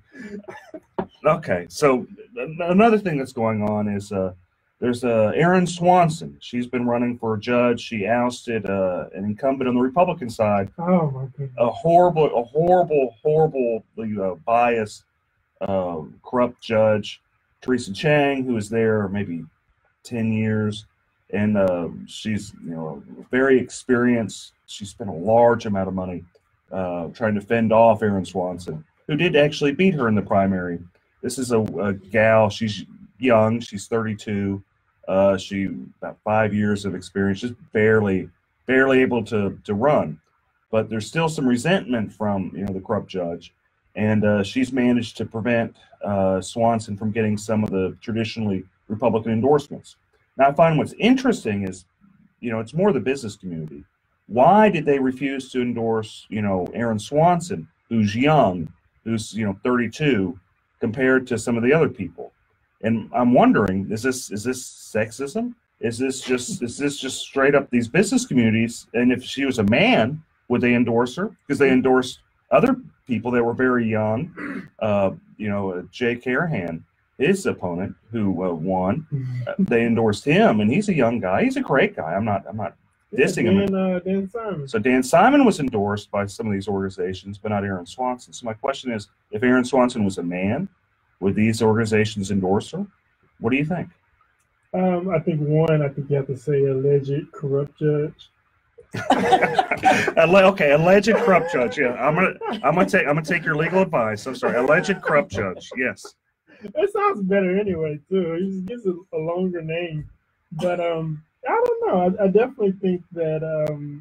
So did those organizations do a no endorsement? No, they endorsed the Democrat. And what's wild is Harris County Republican Party is touting these organizations, and they're saying these are good Republican organizations, which not really. They're endorsing Democrats. I don't see, and there's some serious problems with the local party. Can we call some of these organizations out, or is that? You can call them out all day long. I mean, people have a right to know. Sure, like Texans for Lawsuit Reform, but they're a big business corrupt organization. C Club, that's that big group.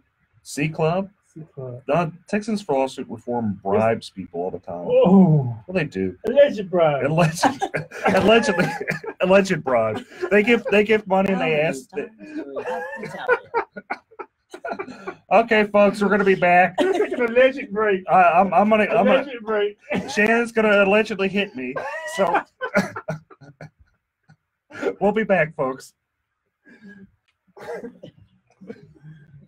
Okay, we'll go into you next. Okay. I just try to. I hope I'm okay because I don't know that much about politics. I really don't like the national stuff, sort of. But anyway, I hope I'm not. No, we're having a great time. We're just talking smack. That's all we're doing is talking smack, giving stuff people to talk about. You guys are so knowledgeable. You take a shot at Texas for lawsuit reform every show, don't you? Oh well, I do. I do. They take shots at me. It's only fair. They do take shots at me, so it's only fair. Only fair. You can tell us about your, how you got into what made you guys start the organization? Sure. Yeah, I've been sort of doing it all my life. I've stayed in coaching. Yeah, glad to. It's really awesome. How people find out more information about it. That would be great. It's super. Like I said, I've got a small group right now. I'd like to see it grow. It's a very small sport. It's not. You see it every 4 years at the Olympics, and people don't understand how much you work at doing that. It's a very difficult. It's very difficult. Conditioning, the fear factor. Did you receive a medal or anything? No, I did on the world level, world championships. The Olympics, actually, frankly, I choked. No, that's happened. Yeah, and it was my first one competing, and you're 21 years old, and I mean you've been diving a long time, but still you get a little deer in the headlights, and it's whoever either has the most experience or whoever just has a darn great day. You compete against those world people, that field, for at least 4 years on the international circuit. You tour Europe, world championships, Pan Am Games, things like that. And so you're with the same people. So you're used to competing against them. But then when you get to the Olympic level, again, the cameras, the crowds, everybody sort of, it can get to you. So it's, whoever's got the, I don't know, eye of the tiger, I guess, on that day. Or luck, or how you feel, or yeah. If you've got your slept good. I know.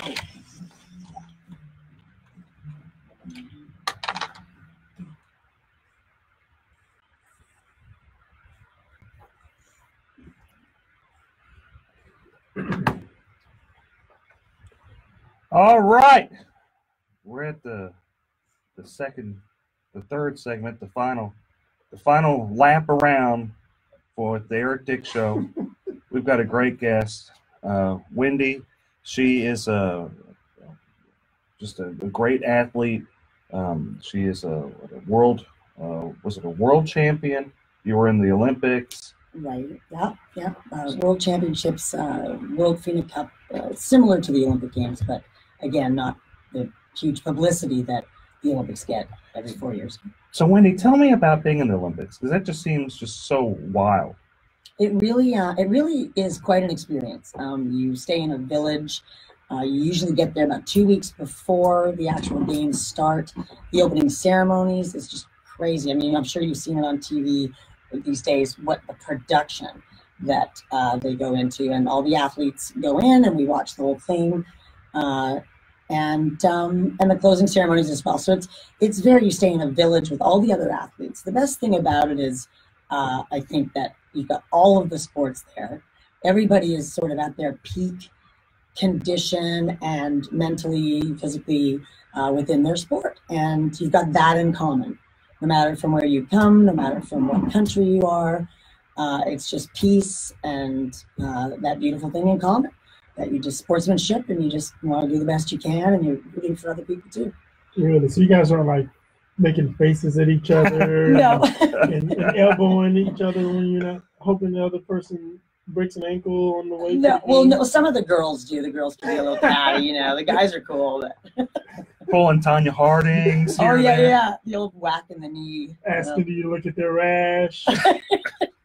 Never done that, and shan't. No. So, you went to the Olympics, which is probably just an amazing experience. How long did it take you to train to get there to well, be? I was quite lucky. I did gymnastics.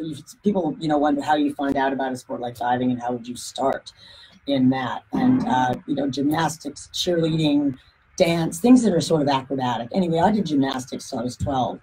So when I came on into diving, I made the Olympic team when I was 14. So only 2 years of training and diving after all the experience in gymnastics, the changeover was quite simple for me, and I was very lucky, and made the team as a 14-year-old. Now, that was the year 1980. Boy, am I dating myself. Oof. 80s were good years. Well, there you go. Thank you.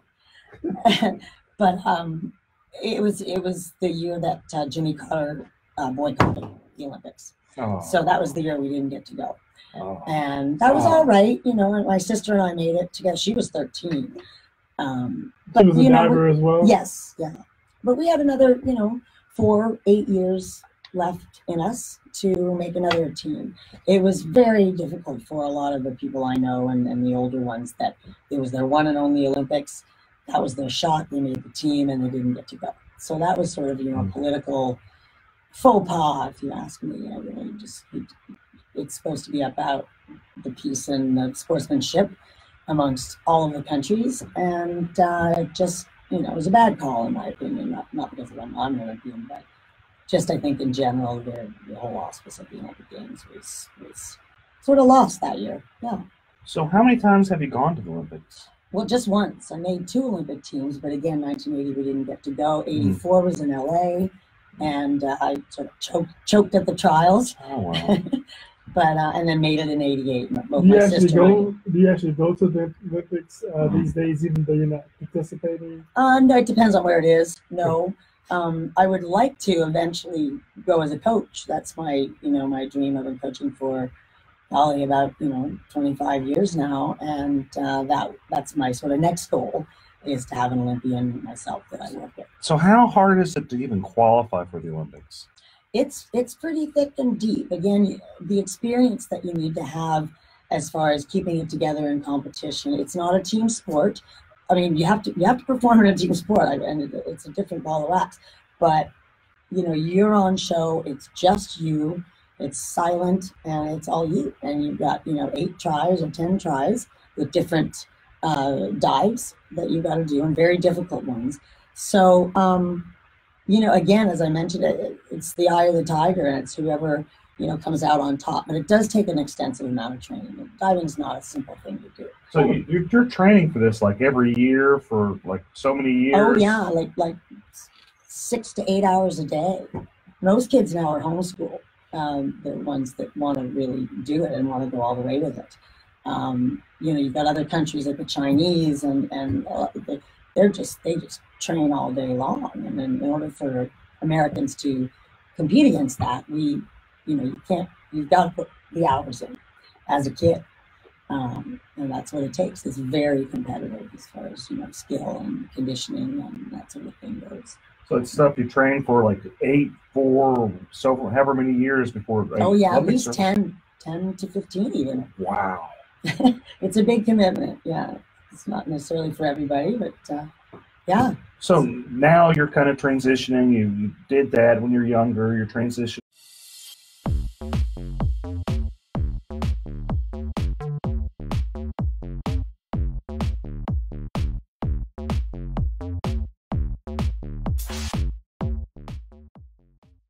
To what you're teaching, you're coaching for, diving coach. Is that what you're doing? Yes. Yep. Springboard and platform diving, and I actually coach at Texas A&M University. So does my husband. Actually, he's a 2-time Olympic coach, Jay LaRue, and I'm doing the 18 members. So what I'm doing is I'm sort of molding future champions. Some of those 18-year-olds can make the Olympic team now, and stranger things, it's happened. Usually the more, after college age, the 25-year-olds to 30 even can be a lot of people's peak physically and mentally. It takes a lot of experience to go in there and keep it together and score the points you need on those difficult dives to stay in the pack. If people want to find out more about what you're doing, how do they reach you? Well, it's actually WLEREW. That's my name, Wendy LaRue, at AOL.com. Oh my goodness. There we go, the age thing again. Oh, does AOL still exist anymore? It does. We were big during dial-up. I was really cool back in the day with the dial-up thing. Wow. So they email you, Wendy. Yes, that's the best way, and or Facebook. I have you sort of have to ask to be friends, which is fine. And again, it's Wendy LaRue, LEREW. Yeah, and then you have one of those dial-up phone things where you kind of. Yes, I do have a rotary phone. Wait for it to roll back. Absolutely. Wow. Yeah. those are pretty rare. They probably could be sold for a mint. Yeah, antiques for sure. I don't know if you could get some of those at the bookstore. You probably do have some of those at your bookstore. Phil. Don't you have any of those at your bookstore? I don't have any of those. Well, I can rent you one of this mine. Winnie LaRue here. And, maybe get myself a Hotmail address as well. Yeah, there you go. There you go. Oh my goodness. Was that the second one after AOL? Probably the SBC Global. Oh yeah, that one. So I'm just so amazed by the dedication you spent, like getting to the Olympics. I know you were in your early 20s whenever you went to the Olympics. Yeah, about 21. So you've been training since you had to be training since you were 15, 14. Well, yeah, 13. 12 actually, and then but in gymnastics it was age 6 to age 12, 4 or 5 hours a day after school. It's you have to have sort of a bit of a screw loose to do this. It's really time consuming. I wouldn't say screw loose. You just have dedication. It's just something you feel strongly about. There's I think it's good that people feel committed about something and work towards a goal. And it's clearly you might have wanted to get a gold medal with the Olympics, but unfortunately you weren't able. But at minimum you were able to make the Olympics, which is so much more than what many people can say that they've done in their life. So it's just so amazing that you actually got to have that experience. Well, thank you, Eric. It was an experience. The whole ride, the great friends I've made and in the coaching ranks, a lot of them have gone into coaching after their experience as divers. And we see each other on the World Cup all the time. We see each other at the pool, coaching for different countries. What's the deepest water you ever dived in? Well, what you do is the tallest platform that we go off of and do multiple somersaults is 33 feet, so that's 3 stories, and you're required to have 17 feet of water to do that, because you hit at 30 miles an hour, you hit the water head first, so you take a lot of impact in your upper body. That's probably why I can't turn my head anymore. Vertebrae are all fused together, but it's quite the experience, and the impacts off 10 meter are difficult. Now they have high diving, cliff diving now, which is 90 feet for the men. Oh, that's wild. And 60 feet for the women, and that's a big thing too. The Red Bull World Series Tour. Have you done anything with the cliff diving? Actually, I coach a very, very good girl. She actually holds the record. She's brand new. She went to Texas A&M University, and her name is Jessie McCauley, and she's on her way to compete in the World High Diving Championships actually next week. That's exciting. Yeah, and she's good, and she holds the world record for the highest scoring dive, the most difficult dive for a woman, and the highest scoring one. She had straight 9s from the judges, and so proud to say that I've sort of broken in the high diving ranks, and hopefully that'll be in the Olympics someday soon. How young do you go as far as coaching? How young as a coach? Well, while you're a diver, a lot of times you start coaching. How young will you go? 12-year-old, a teen? Oh, excuse me. We start them at 6. Wow. And go to at least 18 to 25. Yep. Well, that's great, Wendy. We're going to take a quick break, and we're going to be back for the final segment. Thanks, guys. Thank you. Thank you very much. That's fascinating. Hey, is it true what they say with the water? It's almost like diving into concrete unless you do it right. That's real? Yes. You hit at 30 miles an hour. And if you're not going straight in, you're going like that, you get impacted, you get smacked around. Honestly, my back and neck hurt. Springboard divers do okay. They're 10 feet off the water. It's not that serious, but the higher the 3 stories up there. So you really doing this little arrow thing, you really breaking that water? Yeah, you're doing like. Hey guys, feel free to call in 713-212-5950. 713-212-5950. We're going to be taking calls. And try to go in no spot. And there's a fear factor involved. It's not for everybody to go up there. Yeah. I wouldn't even go up to the 30 feet. Oh yeah, you would need to stop by it. Jump off with my eyes closed, maybe. Yeah, then you don't know when you're going to hit the water. It's what you do. You have to be a little bit I mean, I don't mean in schools to try to train these incredible athletes, but diving is just sort of, you gotta be a little eccentric, I think, to hurl your body off that height and pray that you land well. I gotta ask you, how do you feel about Larry Nassar in the U.S. Olympics? Oh, who? Larry Nassar? Why don't I know that? He's like That's some type of silly. pervert. That's Oh, what I'm hearing. good heavens, no, not aware of him.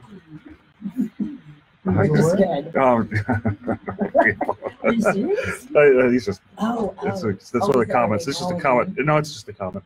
Oh, It's a I comment on see. the social media. Oh. That's Chris. Chris sometimes he's on the show too. How was that? So he's being funny. Yeah, he's just wondering. Oh, it was Chris that said that? Yeah. Tell him I said I can handle it. I'll be fine.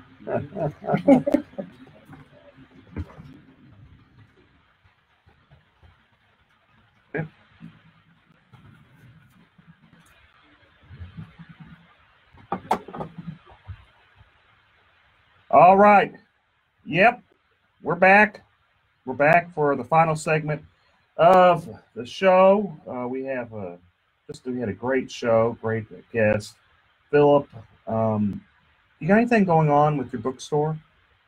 Oh yeah, actually, bookstore's doing really well. We've got some huge sales going on. So we just sell $2 kids books, $2 and under kids books. So we've got like 6,000 or 7,000 kids books that we just trying to almost give away. And then we got like nonfiction, fiction books, $4 and under. We got like almost 20,000 books that we're just doing for $20 and under, just to it's not about necessarily trying to make a bunch of money. We're really just trying to get people back into reading, traditional reading, just grabbing a book. I know audiobooks are pretty popular. People like Kindle and stuff like that. But even having your kids watch you read and read them stories as well. I agree. It's brain exercise, and Brain exercise. it's such a shame that it seems to be that books are becoming a lost, and it's so fast how it's progressed to where there's only computers. Yeah.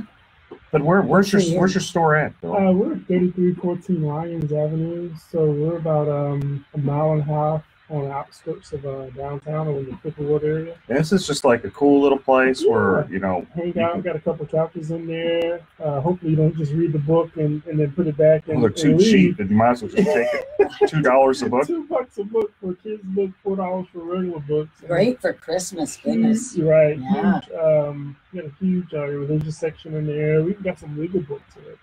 I'm just going to see me sneaking around. That's where I get my books at. Is Phil Paul Bookstore. And they have the definition of allegedly. Right. I need to get blacks. Allegedly $2 kids books. I need to allegedly get a Black's Law Dictionary. Philip's going to highlight allegedly real big for you. You want to say this? You don't want to say it? You say alleged. Right. Man, but what's more interesting is that you guys should make sure you guys are following Eric Dick on the Facebook. You'll see me on there. I'm all over his page. But make sure you follow Eric Dick on Facebook. But on my page yesterday, I don't know, Eric, if you checked it out or not, but I put 2 different Obama speeches on there. He was in Florida campaigning for Andrew Gillum, and then he was in what's the other state? Okay, Alabama. I'm not sure. I watched the Florida one though. Yeah. So Eric, if you need me to, I can tag those to your page. That's all right. That's all right. You're gonna go at it. Tag those to your page, man. I'm cool. I appreciate it, but I'm cool. I'm good. You may lose a couple of followers, but and then maybe a couple brain cells too. Too late. Alleged brain cells. So what do you think of the, if we're going to talk politics, since that seems like what you want to do, what do you think of the Beto versus Ted Cruz? Let's go on that. Man, I like Ted Cruz. I met him several times. Beto seems to be pretty sincere. I actually had some serious concerns about the DWI and the fleeing scene. Once I did get past that, just kind of just looking at the issues. Just as a conservative Democrat, I'm a registered Democrat, precinct chair. If the Democratic Harris County Democratic Party is listening, I did say that I'm a Democrat. You also said you were watching Obama, so I think they got that figured out. They call me in the meetings every so often when I endorse people like Sherry Dean and Roy Moore. They have a sit down with me at least once a year. And yell at you. What are you doing? Yeah, have to read the oath again. But, allegedly. The alleged oath. But the cool thing about someone like a Ted Cruz, you don't have to worry about restroom issues, LGBT stuff creeping up into to the schools and into the public life. And so that is one thing. That is one thing that you kind of do have some assurances about. Taxes, you got to pay taxes. They're going to build roads, they're going to have to fund the schools and stuff like that. So taxes isn't that big a deal. I'm a tax guy, so I know how to get around it if they try to tax me too much. But with Beto, even though he does have some good ideas, I do think teachers should be paid a fair amount. I think it's just what's more important to the individual voter. I think there's a lot of excitement out. Every year they say this is the most important election of your lifetime, and every year we go for it. But we'll see what happens. We'll see if the actual voters show up, not just in Harris County. Texas is a lot bigger than Harris County. It is very large. It's one of the biggest counties in the country, but it's still a lot more Texas. And so I'd be very interested to know or some of those increased voter trends, in some of those rural areas where, they don't necessarily have Facebook, they don't have, they're not on Instagram all day, it's a lot of rural area in Texas that Ted Cruz has a lot of support. That's what you think that Ted Cruz would win. And I'm actually a Republican, elected trustee for Harris County Department of Education. I'm going to take the fifth on what I am. I don't blame you. I don't blame you. Even here. But just my response only is that, I think Ted Cruz shouldn't lose. But if he does, then why did he lose would be the question. And my fear is just that he has not been as personable as he should have been. And I think another race to watch is Ken Paxton's race. That's another race where I don't know why. Wait, so Ken Paxton isn't in jail? He's not in jail. They're all alleged crimes that he allegedly committed. And they aren't like Tom DeLay crimes, and I know Tom's actually a really great guy. They aren't like the Tom DeLay crimes, which got dismissed, or the Rick Perry crimes that got dismissed. Oh, I like Rick Perry. I do like Rick Perry too. That's my guy right there. Yeah, well, you better deny that because you're a Democrat precinct chair. That's not his guy. It's his alleged guy. That's my alleged guy. I like everybody. But okay, so and you don't FCC violations. That's what it was, right? FCC, FCC? Yeah, FCC. It was him. So for Ken Paxton, it was he was getting commissions whenever he wasn't licensed, and that's a little bit different than the Rick Perry thing. That's not that big a deal. It's not DWI. But it's kind of worse. Sort of a big deal. No. I don't know. But so is it? That race is one. I thought it was some insider trader stuff that he was involved with. It's that too. Oh. Allegedly. Allegedly, that too. Yeah. But it's about 3 counts. This case is the case has been going on a long time, and I don't know, man. I think he's the most vulnerable out of them all. I really do, and maybe it's just me being an outsider looking in. But I think my fear is, and of course I didn't vote for George Bush either. I couldn't vote for George Bush. I can't. All Bushes aren't bad. How did you? I'm not. Did you allegedly support George Bush? You like allegedly? No comment. Oh, my family was fought in the Alamo. I can't support him. He wants to get rid of the Alamo. I wonder how can I tell my how can I go to Christmas with my family and say, oh yeah, I support George Bush. Well, aren't you a Darce? Actually, aren't you a Dick has an awesome Christmas party as well. We want to be quiet. We want to be quiet about that. No. Shh. We don't have Christmas. We don't know what Christmas is. And there's no allegedly Tony Busby party. No. Pretty awesome. Okay. Got Tim on the grill.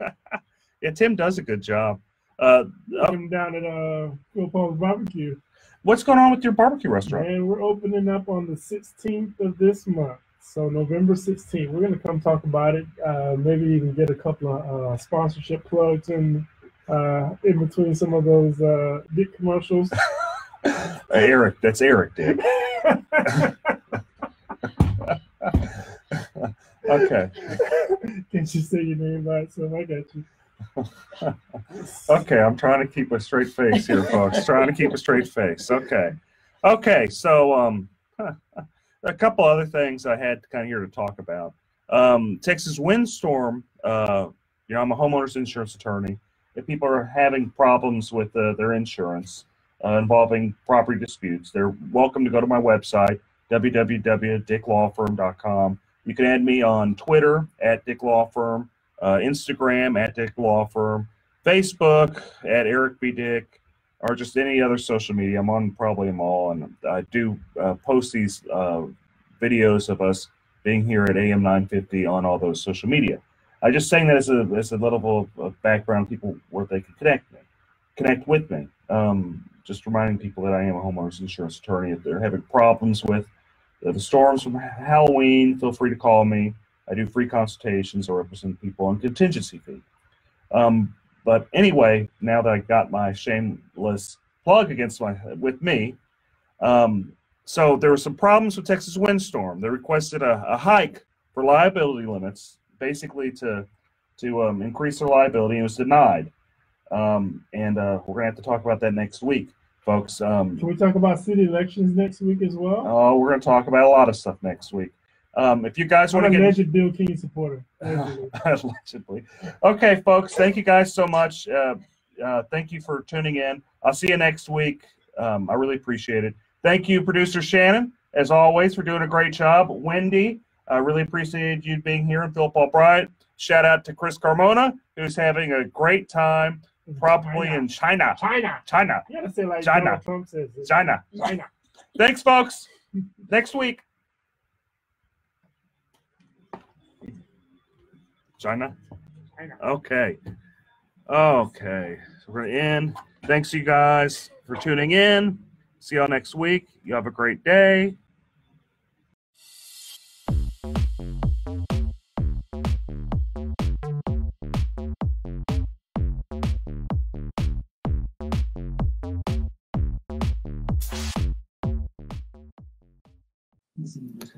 Hi, everybody. About to start the radio show in a few minutes. Y'all can call in a little bit later. If you want to chat with me, just, write some stuff. I'm not shutting up. You can tell now at the end of the show, my boy gets the chorus, it's tried, and I got to yell for the Longhorn game tonight. Oh, my God. Okay. The less is more. The less I can talk to. So whenever Chris gets here, he's going to text me. So that's I need you to run. We'll get him at the end of this first segment. Okay. I'm here for you. He confirmed that he's going to be here. Yeah. Cool. I'm going to put as many links as I can on. Is it for election right now? He is. And that includes a lot of things that we could talk about. He didn't see the extra comment that we had about him last week, did he? I didn't see the comment we had about him last week. I had a good time about him. He's a good guy. Sometimes the value of the phones are about 25% to 40%. Okay. You want to sell that building? Do it now. I will have a link to the actually. I already put a link to that.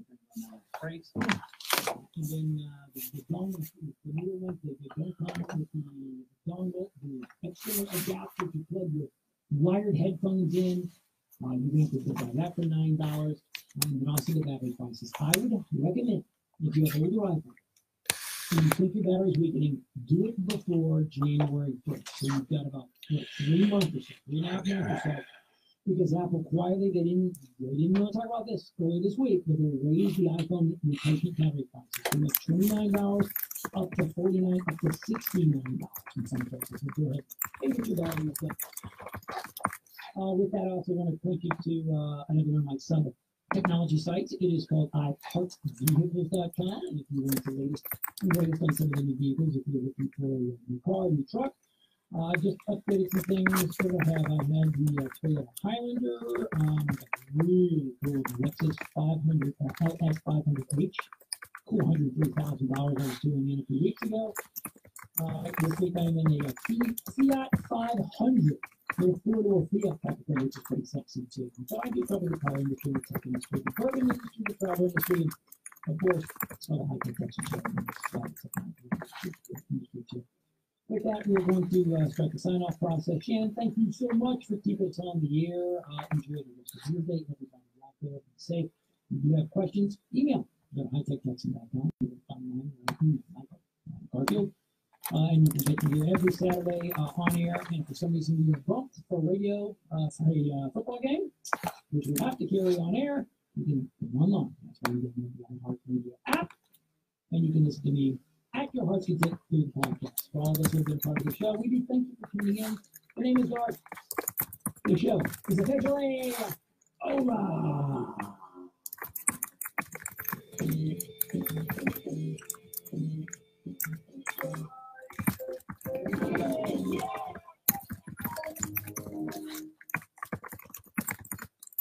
It's Saturday, September 15th. What's new today on the free iHeartRadio app? iHeartRadio! There's still time to join us VIP style at our iHeartRadio Music Festival in Vegas. Just listen to iHeartRadio Music Festival Radio in the app, and you're automatically entered. Plus, football's back. Check out our Job Jams playlist to get all the stadium anthems with one tap. And don't forget, you've always got this station in your pocket, streaming 24/7 on iHeartRadio.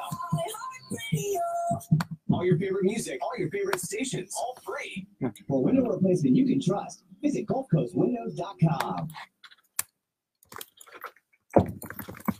Wood Whisperer Video and find out who wins our brand new F-150 Super Crew truck. Saturday, September 15th, 6 to 8 p.m. Only at Planet Ford on 59 and Elm. KPRC Houston. An iHeartRadio station. From the Gallery Furniture Made in America Studios. Welcome to KPRC 950.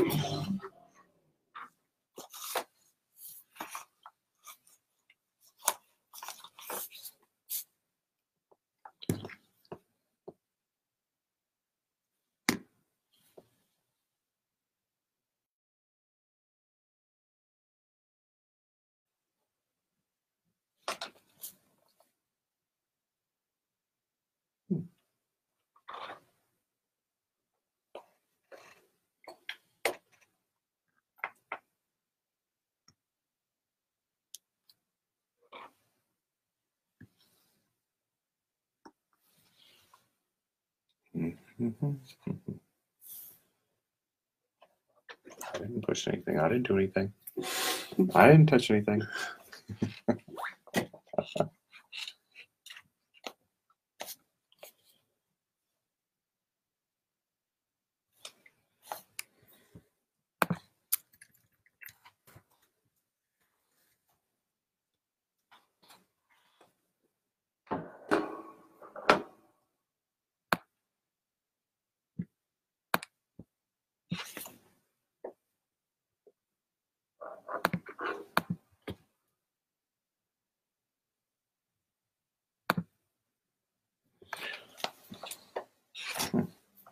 Okay, I don't know why. It's all quiet here.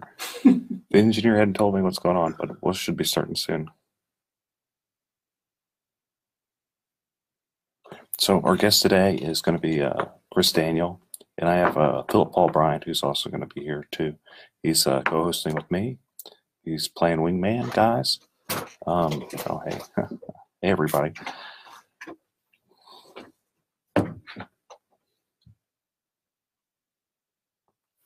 We're waiting on Chris Daniel. He's notoriously late, the district clerk.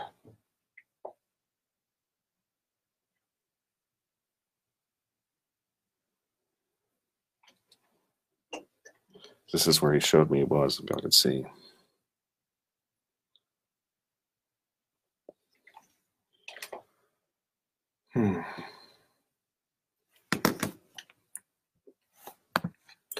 Okay, we'll talk about Hurricane Florence for a while. You know, just general hurricane season, kind of the hurricanes that are going on. I'm going to talk about, you know, homeowners insurance to kind of tied with that, the type of policies you want insurance companies to avoid. Oh, talk about like Jerry Patterson opposing George P. Bush, Beto and Willie Nelson, and we're going to see what's going on with the district clerk in Harris County and talk about a number of other subjects.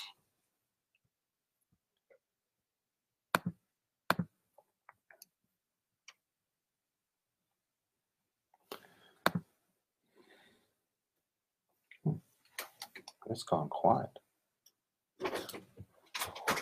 Interesting.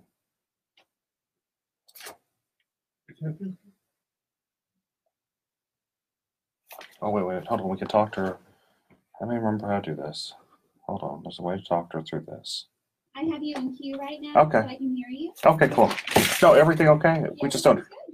We don't hear anything over here. Because it is in automation right now, and then as soon as we hit that first spot block, that first 1 minute commercial segment, then you're gonna hear it. Cool. Then I'm just gonna hang out and just do what you say to do. Thank you. I was talking to the engineer guys. That's who I was talking to because it just got real quiet here. I was confused. I'm still learning this stuff.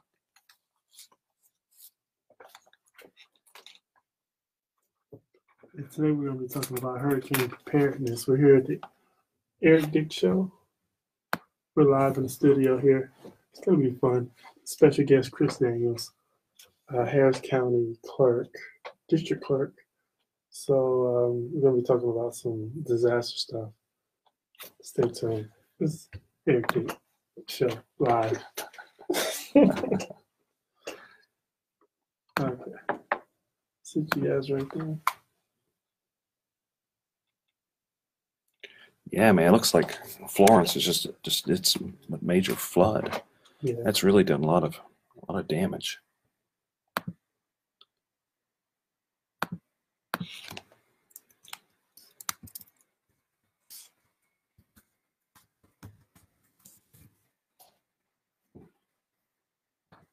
Corey Well, there we Diamond are. Traffic Center. Inbound side of the Southwest Freeway around Wesleyan. The backup stretching now from the West Park Tollway split.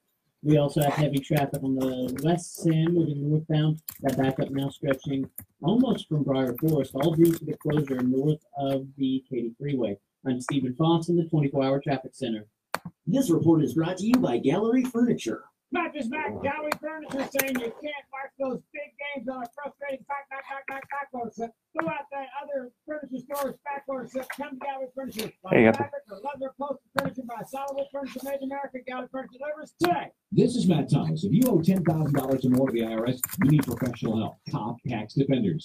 If you receive a letter from the IRS, don't ignore it. If you're being audited, have years of unfiled tax returns, or worse yet, you are being issued a wage garnishment or bank levy, you need Top Tax Defenders. It's simply too risky to fight the IRS without the knowledge and experience of Top Tax Defenders and their attorneys and tax specialists. Call them now, 713-489-7792. That's 713-489-7792 or online, toptaxdefenders.com. Opinions provided on the Eric Dick Show are for informational purposes only and not for the purpose of providing legal advice. You should contact your attorney to obtain advice with respect to any particular issue or problem. The opinions expressed on the Eric Dick Show are that of the hosts and guests and do not reflect the opinions of this station or iHeartMedia.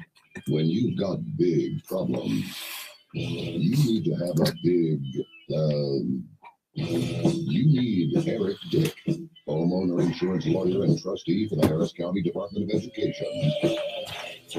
This is the Eric Dick Show.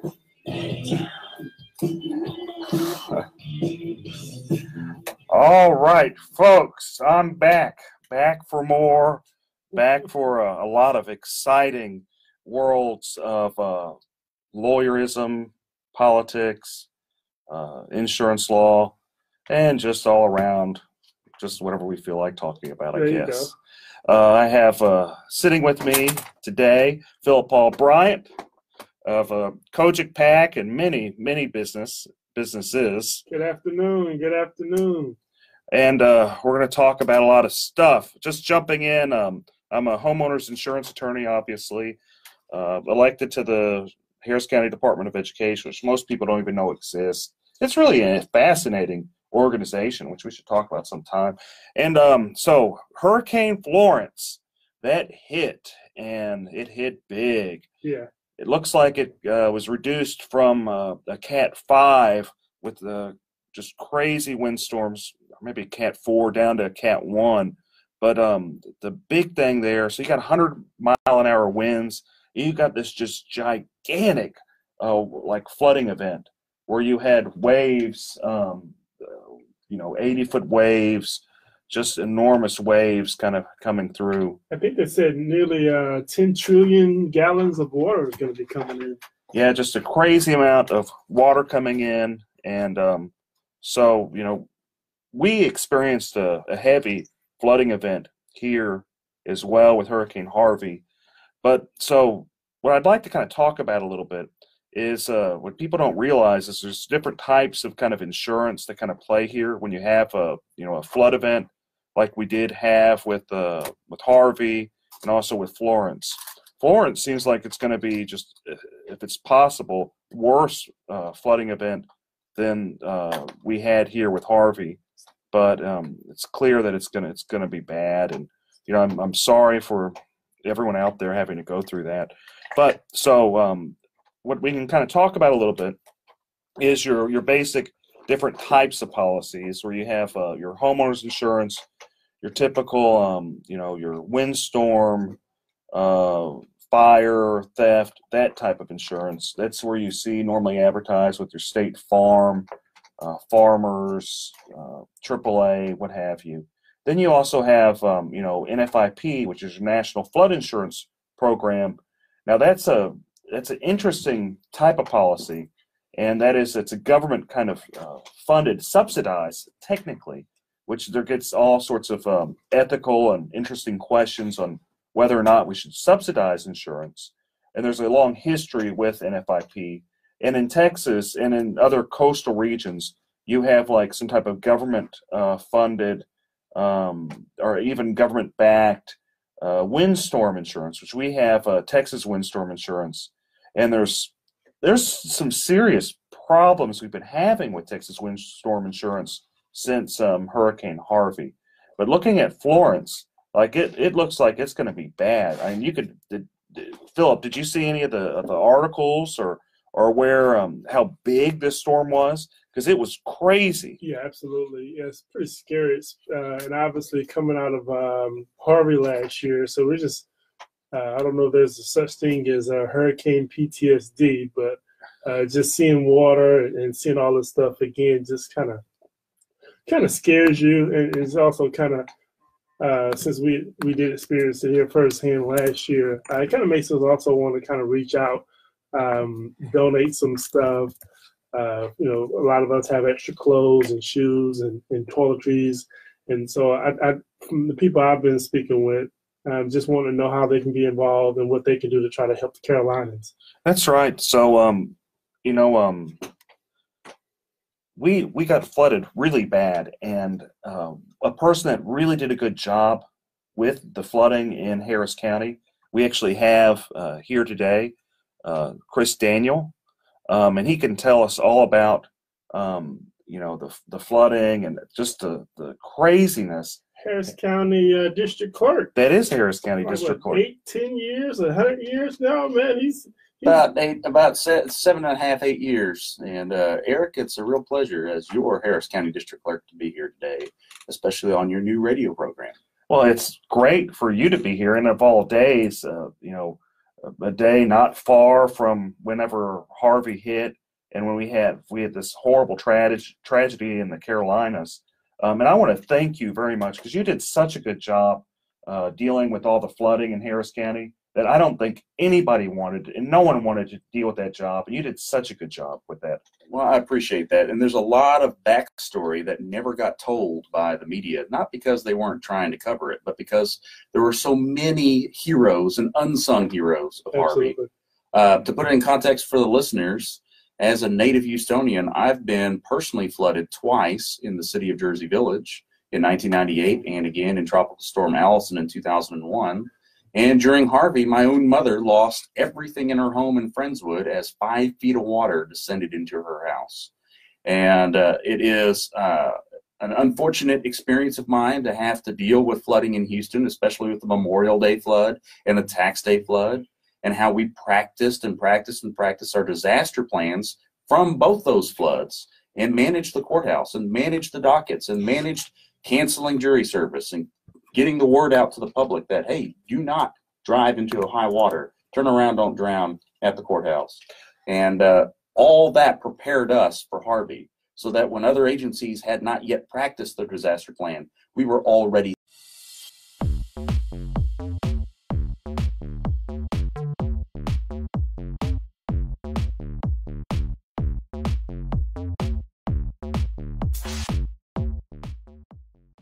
set up days before with emergency computers and equipments and generators in the various places where we were supposed to be for emergency court.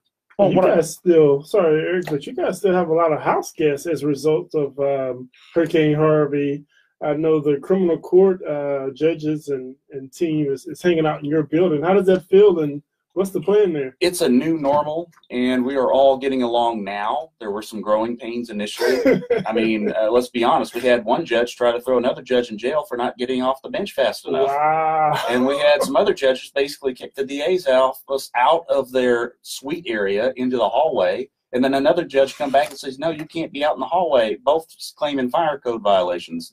But it is a new normal. We are now getting along fine. And unfortunately, it is predicted that not till the middle towards end of 2020 will we be back in that particular building. But when we do get back into that building fully, we're going to have a whole bunch of new elevators, a whole bunch of more elevators, more space in general because the sheriff is not really moving back into that building. And it's going to be a great facility going forward. So just a couple things. One, I think would be important for the listeners is to explain what the district clerk does, because I think a lot of people have no clue what Harris County District Clerk is. The district clerk's office is a statutory office that was created in response to the growth needed in Texas. The basic founding fathers of Texas had your basic 6 or 7 offices: treasurer, sheriff, county clerk, county judge, et cetera, et cetera. But as time progressed, it was very clear you needed more courts. So they created state district courts, your old-fashioned circuit courts where folks would ride on horse and buggy from county to county. And then you had to have a clerk to keep those records. In all other states, the title would be clerk of the court. In Texas, it's the district clerk for the district judges. Cool. And so your role, currently as a district clerk, what kind of do you do day to day? Call me the traffic cop, if you will, of all filings going in and out of the courthouse. So when Mr. Dick yourself files something in our courthouse, you would either file that electronically, preferably, or by paper, and we would accept it and then hand it off to a randomly assigned judge for it to then proceed judicially. And then the judge would then assign electronically, hopefully, his order at the end of the case, and you would have an entire file that would normally be paper, by the way, now electronic for anybody to use, view, etc. And that not only saves taxpayer money long term, but it makes it faster and easier, better for justice to proceed. But I also handle, and very unpopular duty, by the way, but a basic constitutional duty, your fundamental right to serve on jury duty here in Harris County. Oh boy, I bet you're popular, everywhere you go. Unpopular for somebody in Harris County at least once every 3 years. Now you'd be surprised how many people want to serve and want to be on a jury. And as time goes forward, we're going to continue to implement technology to make that faster, easier, and better as well. The other major function that we do, by the way, that most people don't realize is we do passports. Well, that's excellent. We're going to take a quick break, and we're going to come back and talk about a lot of great stuff with Chris Daniel. Thank you guys for tuning in. This is Eric Dick, and Philip Paul Bryant's Wingman. He's wingman in it today. Thanks, guys. Yeah, I'm still learning the triggers. She was trying to tell us I wouldn't. Now, and then we can keep talking about the flood. Talk about how. Yeah, we'll talk about the flood for a while. We got a bit of time. I wanted to kind of go into some other stuff. They want me to talk about Prop B, which I want to talk about Prop B anyway. And then we can talk about some political stuff too. Like I liked what was going on with Patterson and Bush. I think that's kind of interesting. At least deserves discussion. Sure. We'll just run into it. We got a good Facebook Live audience going. The family members of Veterans, the supporters of Veterans. I want to thank all you small businesses out there. Oh man! So you made it. Well, that 16 curve. Once I got trapped, having to go in that one exit, was toast. That's a weekend too. Yeah, it's bad. It's worth it. With PTSD, have a place to go. They let you in. They just let you right in. It's 877-717-PTSD. That's 877-717-7870. 877-717-PTSD. Veterans. Hey, Philip, are you going live as well? Mm-hmm. Cool. We're all behind you. We're all here from you. There is an answer. Call Camp Hope. It's free to you. 877-717-PTSD. This is your opponent, and I think it's important that you know your rights. Have they doing anything? Or they just sat next to me today at the Delta Sigma Theta event.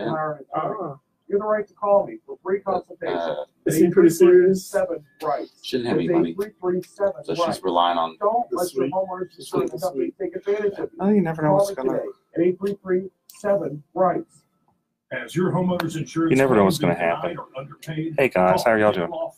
You never know what's going to happen. I think we can talk about that some. Well, occasionally I like to stop and just say thanks. And you've done, to be fair, for us. Up and down, left Our and right. friends at US Coins have been sponsoring the show. We ain't finished. I'm not saying you're wrong, but what we can talk about is like the connection you've done, use social media, interact more with all the lawyers, you are selling your coins, use their information, family, US Coins, coming in, you're bragging on the show, and we appreciate it. You're having a great experience. US Coins on I-10 outside the loop. 713-464-6860. Come on, yeah, we're piloting that right now with David Sparscourt. You want me to talk about that? Yeah. Tax defenders. If you receive a letter e-resets and e-hearings. If you're being audited, have years of unfiled tax returns, or worse yet, you're being issued a wage garnishment or bank levy, using top tax defenders. It's simply too risky to fight the IRS without the knowledge and experience of top tax defenders and their attorneys and tax specialists. Call them now, 713-489-7792. That's 713-489-7792 or online, toptaxdefenders.com. Try new endless pan pizzas at Seasons, available in both Meat Eater and Supreme. Now are we allowed to talk about the Texas Lawyer Facebook page since that's not political? We talk about politics, that's fine. Okay, that might be instead of purchase. She wants to come up here. She can. I don't care. I'll talk to Marilyn.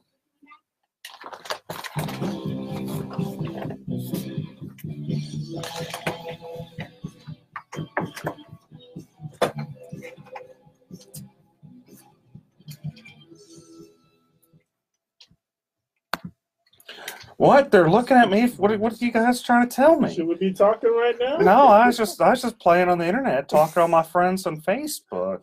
That's what I was doing. Anyway, so we're back. We're back with my radio show, and Philip Paul Bryant is helping me out today. He is just a fantastic go-getter, and our special guest today is the district clerk, the one and only, and Chris Daniel. What we're talking about is how Hurricane Harvey really devastated Houston. But what I'd like to talk about is some of the great things that Chris Daniel has done with the role as district clerk, made kind of the office more accessible to fellow lawyers. He's been, to be fair, he's been just a fantastic district clerk. Whether you're Republican, Democrat, or Independent, he really has tried, and I can tell. But so tell me, Chris, about all the stuff you've done. Sure. So electronic courts, for example, started as a pilot program in 2002 under Charles Bactery with 2 basic courts, and was expanded under subsequent district clerks up to 8 courts with a few permissible courts. And under our administration, we went totally electronic in all civil courts.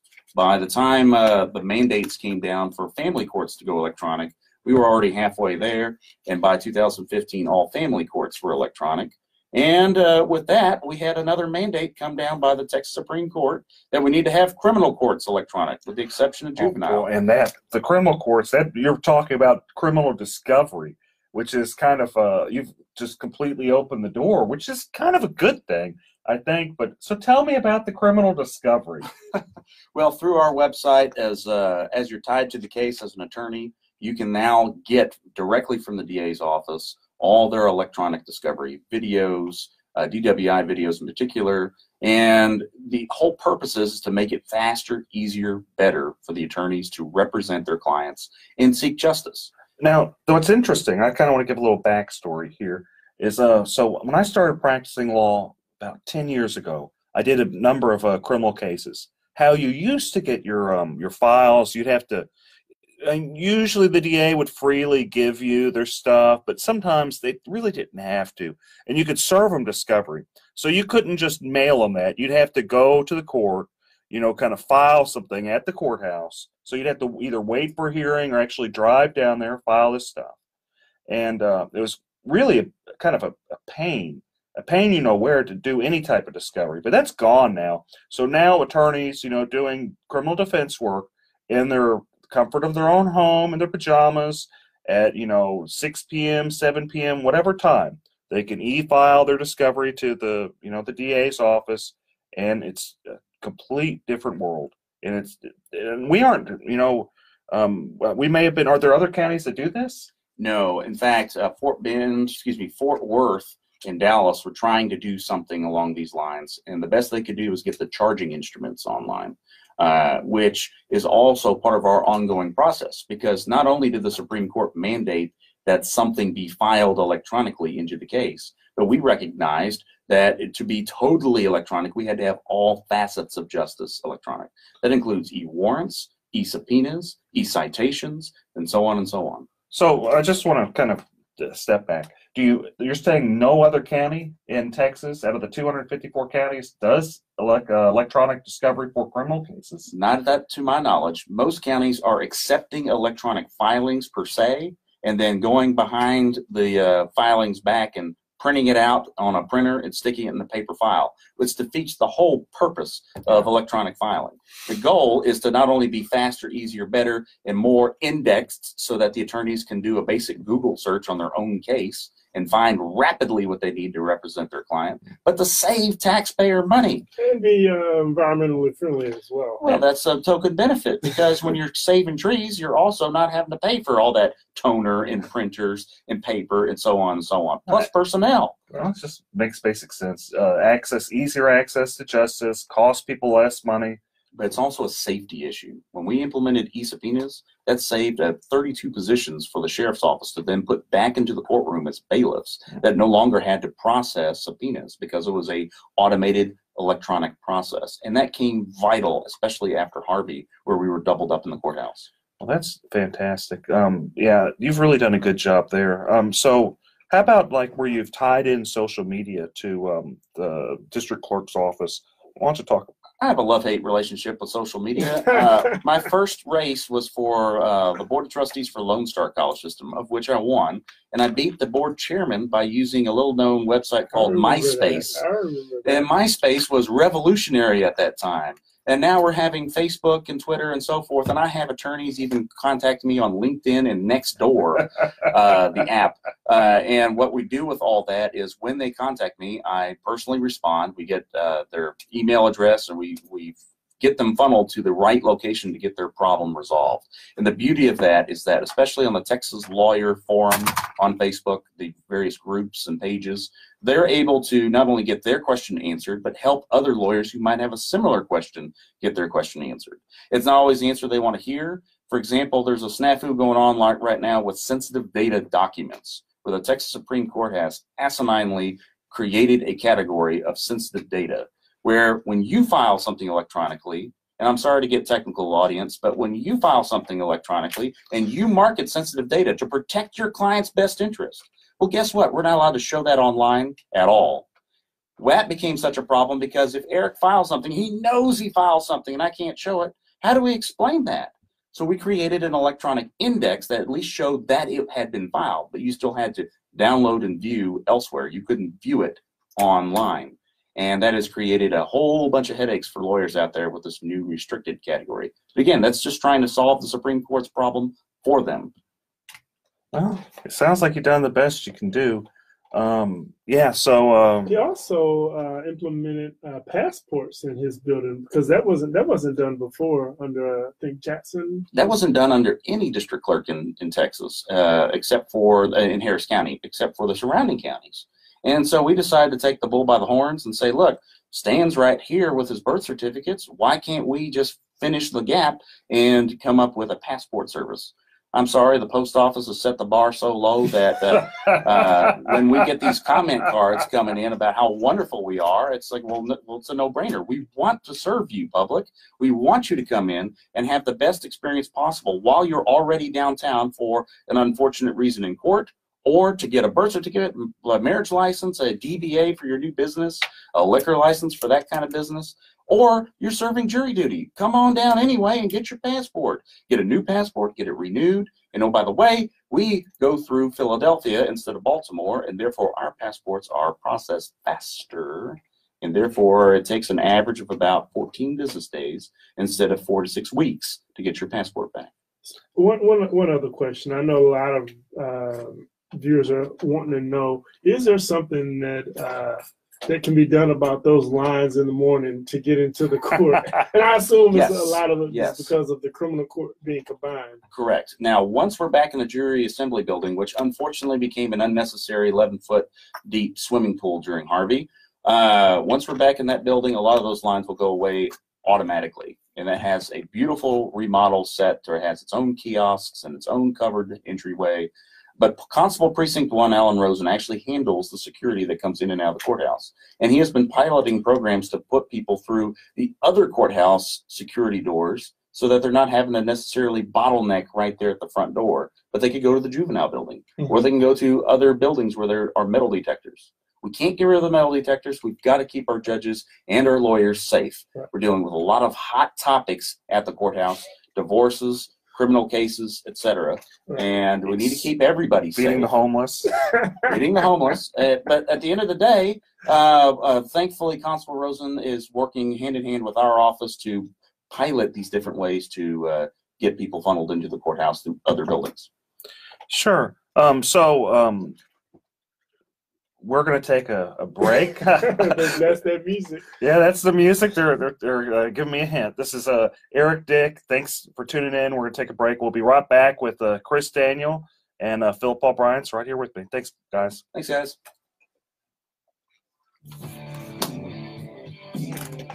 Too fast? Too much? No, that's fine. Wasn't too technical, was it, Brian? Yeah. Some people Are you still talking about MySpace? You're talking about what dial-up internet back then? Tom was a fan, man. Yeah, you just told me to close your MySpace account, by the way. Is it still up? I thought I deleted it. I deleted it 10 years ago. Oh, man, I never had a MySpace. That was for musicians or something. Oh, Back on Facebook Live. I'm going to talk some. Feeding Rocks. Can't in good conscience let a hungry person starve. Feeding Rocks. Help us legalize charity. Go online and sign a petition. www.feeding.rocks. Feeding Rocks. A lot of good people watching. What they want. I put the number. I put it on the Facebook. You guys want to call in? Call in. Let's go. Let's talk about maybe. Let's talk about politics a little bit. This is Mario Lopez. So I'm planning to celebrate. There's a lot of juicy stuff to talk about. A lot of juicy stuff to talk about. Just stay the night. Don't drink and drive. It's just not worth it. Because the DWI would cost you up to $17,000. We had the Lincoln today in the Yes to Spotters parade. You would also lose your license. So plan. We're talking about For the Monopoly car that we use in all our parades. Go to jail. So message from TechStop. And I had a parade today. I had a block walk kickoff, and I had the Scan It forum. And now y'all Insider pricing with just hustling. Grinding, Hustling. man. This is grinding. I've been hustling. Been up till what, 7 in the morning, run around. You talking local, state, or national politics? I want to talk about Jerry Patterson, where he's a Republican and he endorsed George P. Bush's opponent. And the reason why and all that, I think that's kind of interesting.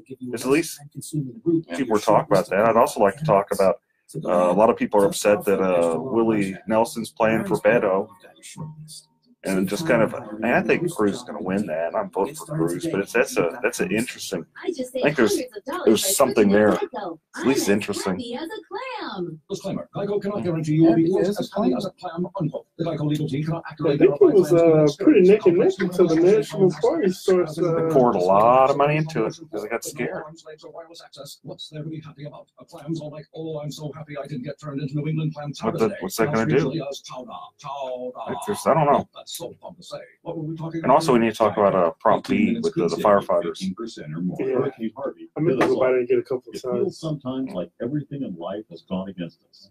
Take a break from anxiety. And I'll fear. explain some of the city council issues with the Cenotaph in San Antonio Right here. and how they have already 9:50 a.m. kind of boxed Bush in a little bit with regard to that. Okay. Now, I mean, he needs to take a leadership stand. 'Cause, yeah, they already voted. Yeah, they've already.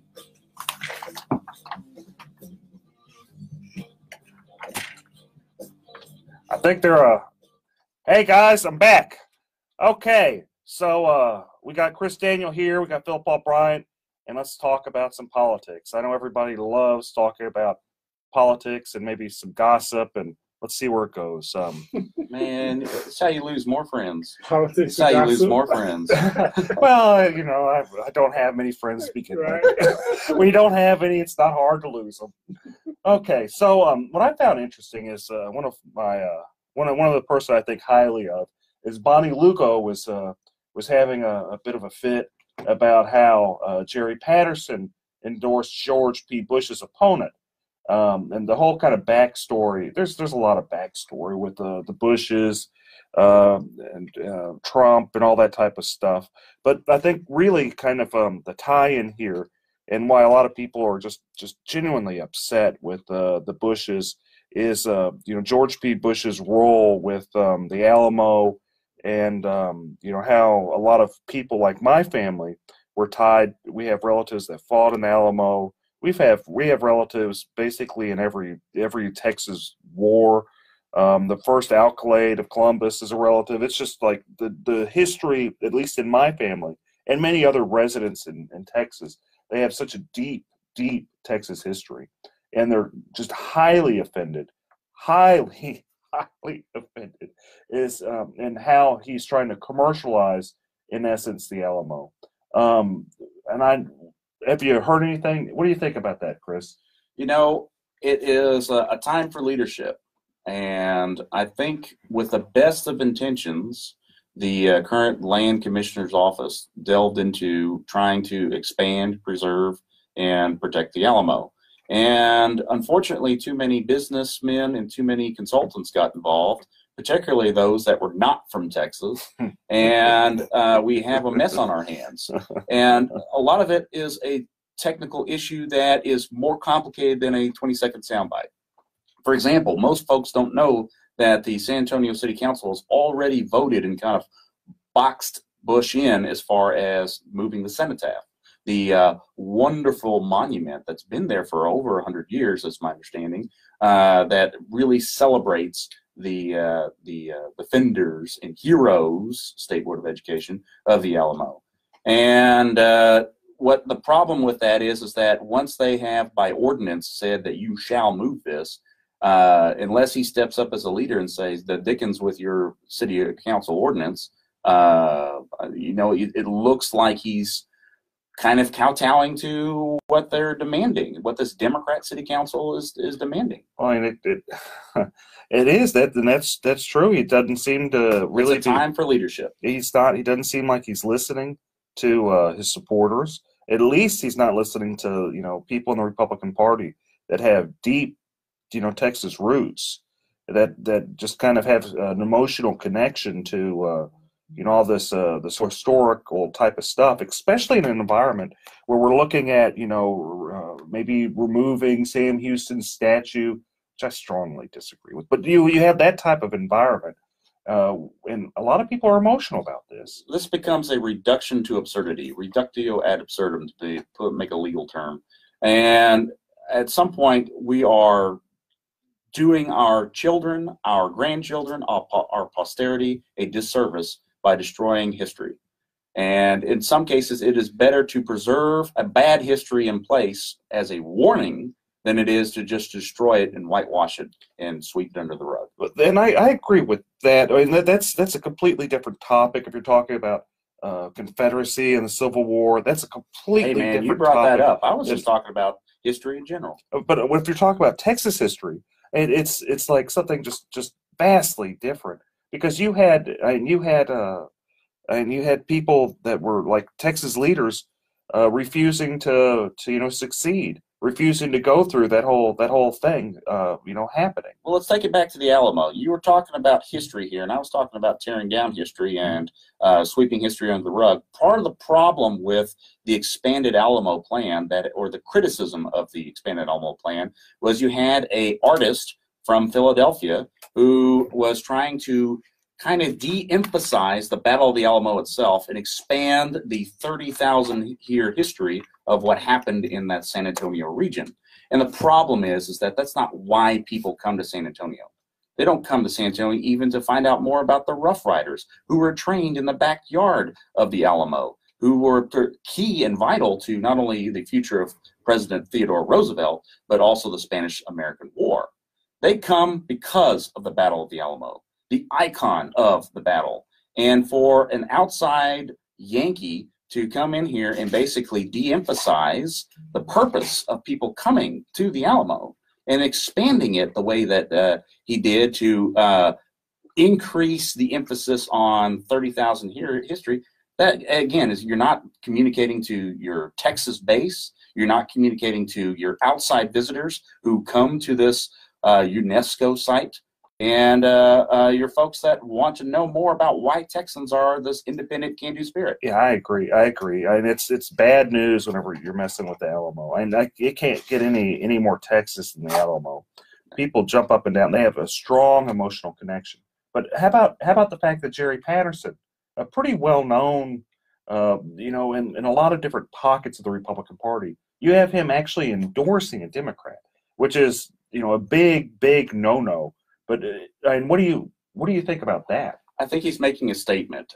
He must also be aware that he's never going to run for office again, because when people cross party lines to endorse Democrats, particularly in a race that's clearly going to be won by the Republican, you're committing political suicide. So he must firmly believe that this is his hill to die upon, and that he is going to try to make a statement to all that the handling of the Alamo has not been the way that he would have handled it, and that with the best of intentions, more leadership needs to step up to get the show on the road to protect Texas history. I'll just be upfront. I can't vote for Bush, and I don't think I can vote for the Democrat either. But there's no way I'm going to vote for George P. Bush. Just no way. I think too many of my family members would be upset with me, both living and deceased. But so do you have any opinions on the Alamo, Philip? Yeah, well, I think I was more concerned. I won't say concerned. I don't necessarily accept the fact that it would be political suicide to step across the aisle. I think in our PAC, Houston Area Coaching PAC, we do this on a regular basis. I think you have to judge and look at the candidates for who they are, That's what fair. they stand for, their That's background, some of their vision as well. Because I know Democrats that love Chris Daniels. That's true. That's true. And it's not necessarily because he's a Republican. It's because they think he knows what he's doing. They believe in the direction he's taking the district clerk's office, and it also works on the other side as well. Republicans just can't vote for someone just because they're Republican. Democrats can't vote for someone just because they're Democrat. I know we say it every election cycle, And I know every election cycle they go in and they just click that straight ticket candidate. But I think we have to go down ballot, look and see exactly who's on the ballot, what they're standing for. And a lot of it is kind of hard because you got 70 or 80 different elections, just for the judges. And then you got 75 judges on the ballot. We, Right. we set the Guinness Book of World Records at one point for having one of the longest ballots in North America. Right. So I know it's difficult to do research on a couple hundred candidates just to go vote, but it's our civic duty. People sacrifice for our right to vote and sacrifice to get there, and it does them justice because these people do affect our daily lives. Whether we like to admit to it or not. Well, to be fair, I don't disagree with anything you just said, Phil. I just think that for Jerry to make such a bold statement in a statewide race, he must think that he's not going to run for anything in the future. Now, there's a maxim that my favorite state rep from Kingwood has to say, Dan Huberty, which is if you're explaining, you're losing. And where George P. Bush has himself in the corner right now is that in order to explain this very complicated and very hot topic of the Alamo and where its future is going, he has to go very detailed into a lot of technicalities that the listeners aren't willing to take the time to read about or listen to about. And when you're explaining, you're losing. So we're talking about statewide races. Let's go to another race that's kind of a bit controversial. Is the Ted Cruz versus Beto. And I find that interesting. You have the National Party, you have Trump coming down supporting Ted Cruz, but you also have Willie Nelson, who's having doing some stuff for Beto.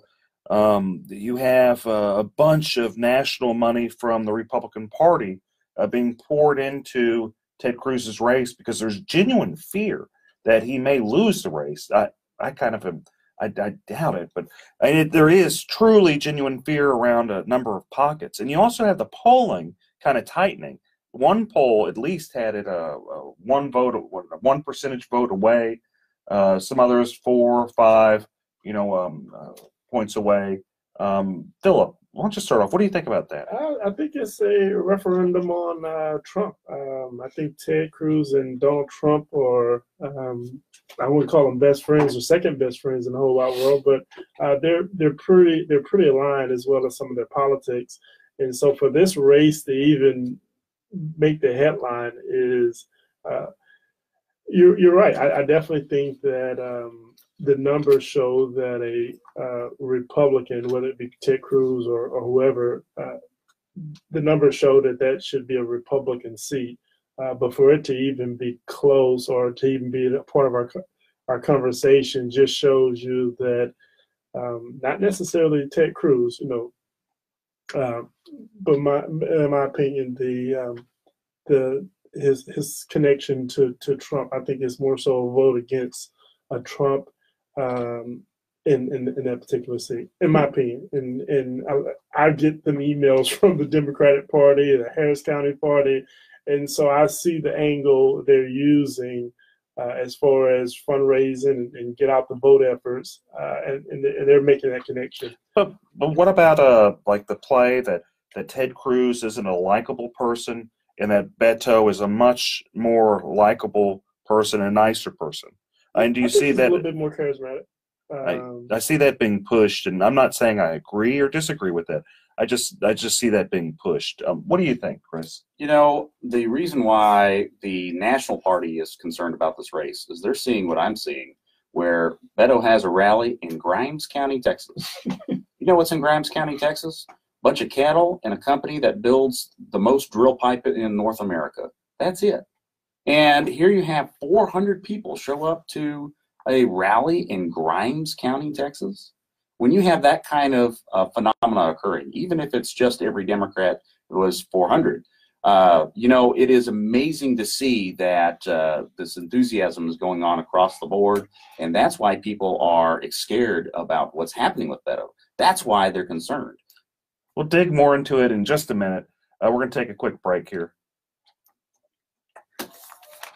We'll get back on that and maybe finish up with Prop B. Yeah. I think it's good stuff. Just people are fascinated by it. It's good stuff to talk about. You don't think so? I think it's Well, so what I'm going to lead into about Beto is how he's basically using Trump tactics to define the race, and how Ted has waited too long to take control. Politicians winding people up. Get along and live. I don't know what's going to happen with that. I think it's more fascinating than anything. It's that time of the year. Well, then I'll follow that with getting technical about straight ticket voting and how that's true. You know, Beto is a threat.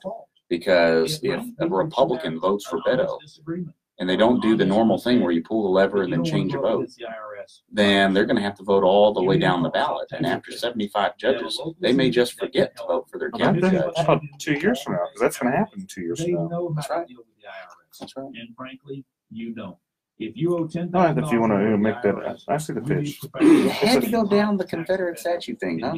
I wasn't talking about that. I had to go down on it in a second. I had to go down on it a second. I had to just kind of flirt with it. Just see what. I had to go with it for a That's second. a no-win. There ain't no winning on that. No, we didn't go into too deep. I had to go there for a second. You know, I'm a sucker. Just the salt is just blowing up your phone as we speak. And I think it's important that you know your rights. If your homeowner's insurance company is denied or underpaid your claim, you have the right to hire an attorney. You have the right to call me for free consultation at 833-7-RIGHTS. That's 833-7-RIGHTS. Don't let your homeowner's insurance company take advantage of you. Call me today at 833-7-RIGHTS. Has your homeowner's insurance claim been denied or underpaid? Call Pick Law Firm at 833-7-RIGHTS. Hurricane Harvey hit us all. It feels sometimes like Oh, man. life has gone against us. Take a break from anxiety and fear. So we had a Because 2-week radio break. with Steve Yeah, Allen we'll be back on this Sunday more. from 5 to It's 6 kind of p.m. fun.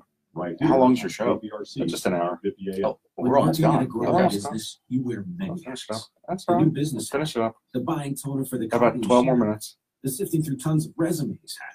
You can throw away that last hat. Yeah, at it is. Indeed.com. I just don't think I And have posting the jobs commitment with or energy Google to screener questions do that much give you more. less time-consuming route to a short list of qualified candidates. But now you know it's tough for all these radio guys. I mean, think about Michael Berry having to come up with an hour every day. Yeah, but he also doesn't have the job and not elected. That's all he does. I His just job made is. hundreds of dollars by switching to he's a good guy, Geico. but it's I'm just as a lot. happy as a clam. Disclaimer. I don't necessarily want to be a radio personality. It's fun. I enjoy talking about stuff. Enjoy all the friends. Yeah, you Facebook. missed out meeting Steve Johnson from Oh, KOL. I saw. Yeah, Danny wanted to go out. I can only do so much. Can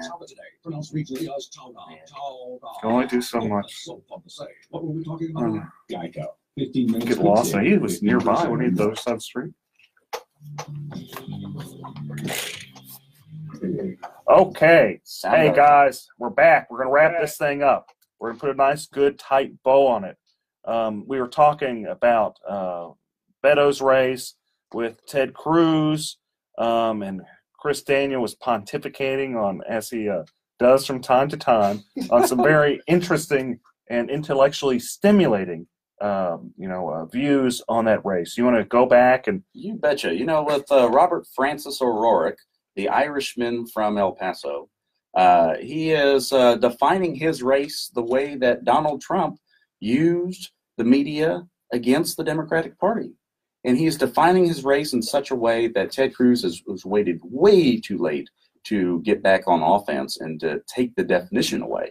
And so now you have Ted Cruz basically scrambling, whereas before he was almost kind of refusing to debate Beto. Now you have Beto saying, hey, I'm too popular. I'm on this show, on that show, and national media here, national media there. Why on earth would I waste my unearned popularity to lose it all in a debate to a clearly master debater that would be very, very good at basically dissecting and eviscerating Beto on any number of topics. At this point, it is a ground game, and there's going to be a lot of national media coming in. But here's my concern here. With Philip Paul Bryant votes straight Republican normally, which I know he doesn't. But if he were to, and now all of a sudden he's enamored by this John F. Kennedy-esque candidate on the Democrat side, so he decides to vote for Beto. if he doesn't do the educated thing, which is to vote straight and then circle back and vote for Beto, if he goes one by one, by the time he gets halfway down the ballot, he may say, "The dickens with this, I've got lunch, I've got plans, I've got to get on a radio show with Eric Dick," and decide to quit voting. And then he might miss our wonderful county judge. He might miss the district clerk's race, the county clerk's race, the county treasurer's race. He might miss voting for the propositions. And that is a terrible thing, because that is what the party fears, is somebody is going to be enamored by Beto and say, "Well, you know, I love Greg Abbott. Yeah, I love all these other races, but I'm a little tired because I forgot to vote straight and then circle back and change a race." I hope they forget George P. Bush. If they are going to forget anybody, they need to miss that one. Let's kind of what do you think about this Prop B? A lot of people have been talking about Prop B, and I love the firefighters. I can't help but want to support them, and I do support them in Prop B. But Chris, what do you think about Prop B? You know, as a non-resident of the city of Houston, it would be a shame for me to communicate on this, but I'll go ahead anyway. I'm basically supported by the base of both sides. I'm openly endorsed by HPLU, full disclosure, and I hope to get the endorsement of the Firefighters Union as well, because I'm already endorsed by the rest of their AFL-CIO brethren. At the same time, I understand why we got to where we are. We're in a situation where the cops have been basically screwed with by the various mayors since Mayor Lee Brown. And these issues didn't go away. And so they came up with a legislative solution to help them. They invited the firefighters to the table, but the firefighters had their own program going on and their own plan. And whether that was a good plan or not as good of a plan, whether they should have played nicely with the police officers or not, is water under the bridge, because now we're at this point in present time. And they have decided to take this to the people as a legislative solution instead of going to the Texas House like the police officers did.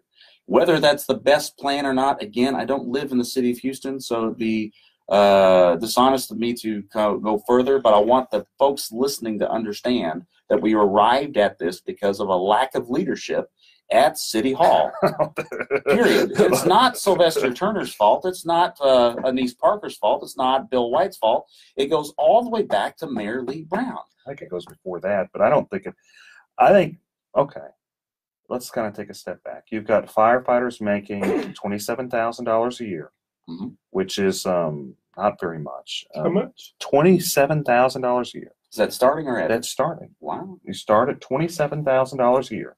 And I know there's arguments, okay, they only have to work 2 days a week, but they have to work 24-hour shifts on those 2 days a week. Good luck finding another job.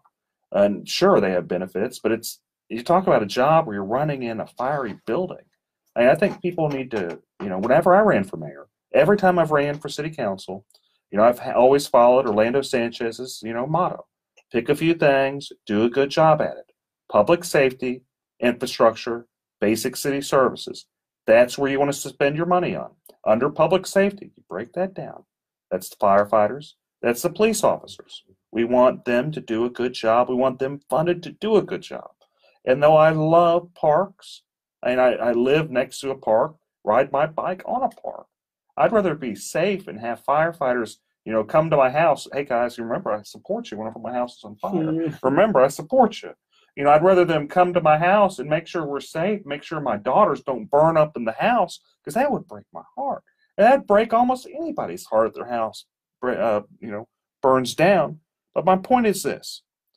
If we're talking about being, conservative, at least fiscally conservative on, with the city of Houston, spend the money where we say we're supposed to spend the money. Spend it on the firefighters. Take care of the firefighters because we need them. At the minimum, if people are, feeling spiteful towards Sylvester Turner, it's kind of a spit in the face to vote for, this, because it limits, it kind of forces Sylvester Turner to spend more money on the firefighters. So I strongly support it for a very, very, very large amount of reasons. Some of them, full disclosure, my dad was a firefighter, a captain and a senior captain at a number of, I think, two 66s and 67s. So I'm just inherently biased towards firefighters. But on the other hand, as a Republican, as a conservative Republican, I can't help but, it's one of the things we should be doing. Philip, what do you think about that? Yeah, I definitely think that you have to support the firefighters. And I think they're just basically asking to be on par with their counterparts at the police department, if I'm not mistaken. So you have to support the firefighters. If they need raises, give them a little extra money. I think initially were asking for 3%, but they just just backlogged from prior years that now they're asking for a larger percentage to try to make up for past years. And if that sends the city, puts the city in a position where they don't necessarily have the revenue to cover it, then that's going to force them to look at other programs and other possible wasteful spending to try to accommodate for that. And so I support the firefighters. I think there also is going to be another proposition about the drainage, the rain tax. The rain tax. And so, from what I understand, that the courts aren't going to make them refund that money back to the residents, but they're going to allow them to be a little bit more clear on the language. And so the city has some explaining to do in this municipal election cycle. Well, just as a final word to the listeners, I just want you to understand that after this proposition is voted for or against, with regard to the firefighters, that this problem is not going to go away. Right. We got to this problem because the city was upside down on its budget, and various mayors and city councils have tried creative solutions to solve this to no avail. The cops ended up going to legislature to try to seek a solution. The firefighters are going a different direction to seek a solution. With regard to the drainage tax, stay tuned. Stay tuned. Thanks, guys. This is it. We'll see you, and I'll see you next week.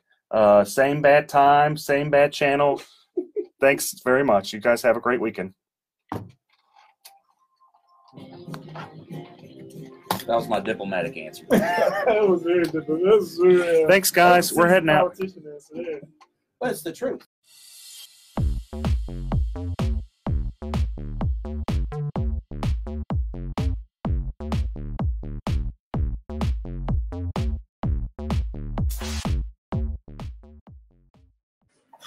Huh.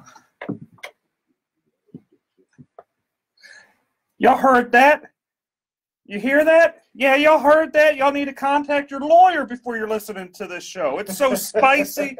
We got so much juice going on today. You better just pull over, call your lawyer right now, and ask him. There's a lot of people that probably should have called the lawyer before having any other discussions with other people. But, man, welcome to the Eric Dick Show. Man, good to be back on a Saturday afternoon, 1 o'clock. It's Eric B. Dick, the homeowner's insurance lawyer, joined today along with myself, Chris Carmona, and our special guest, Ray J. Black Jr. Oh, boy. And we just got a great, juicy show. Let's just go right at it.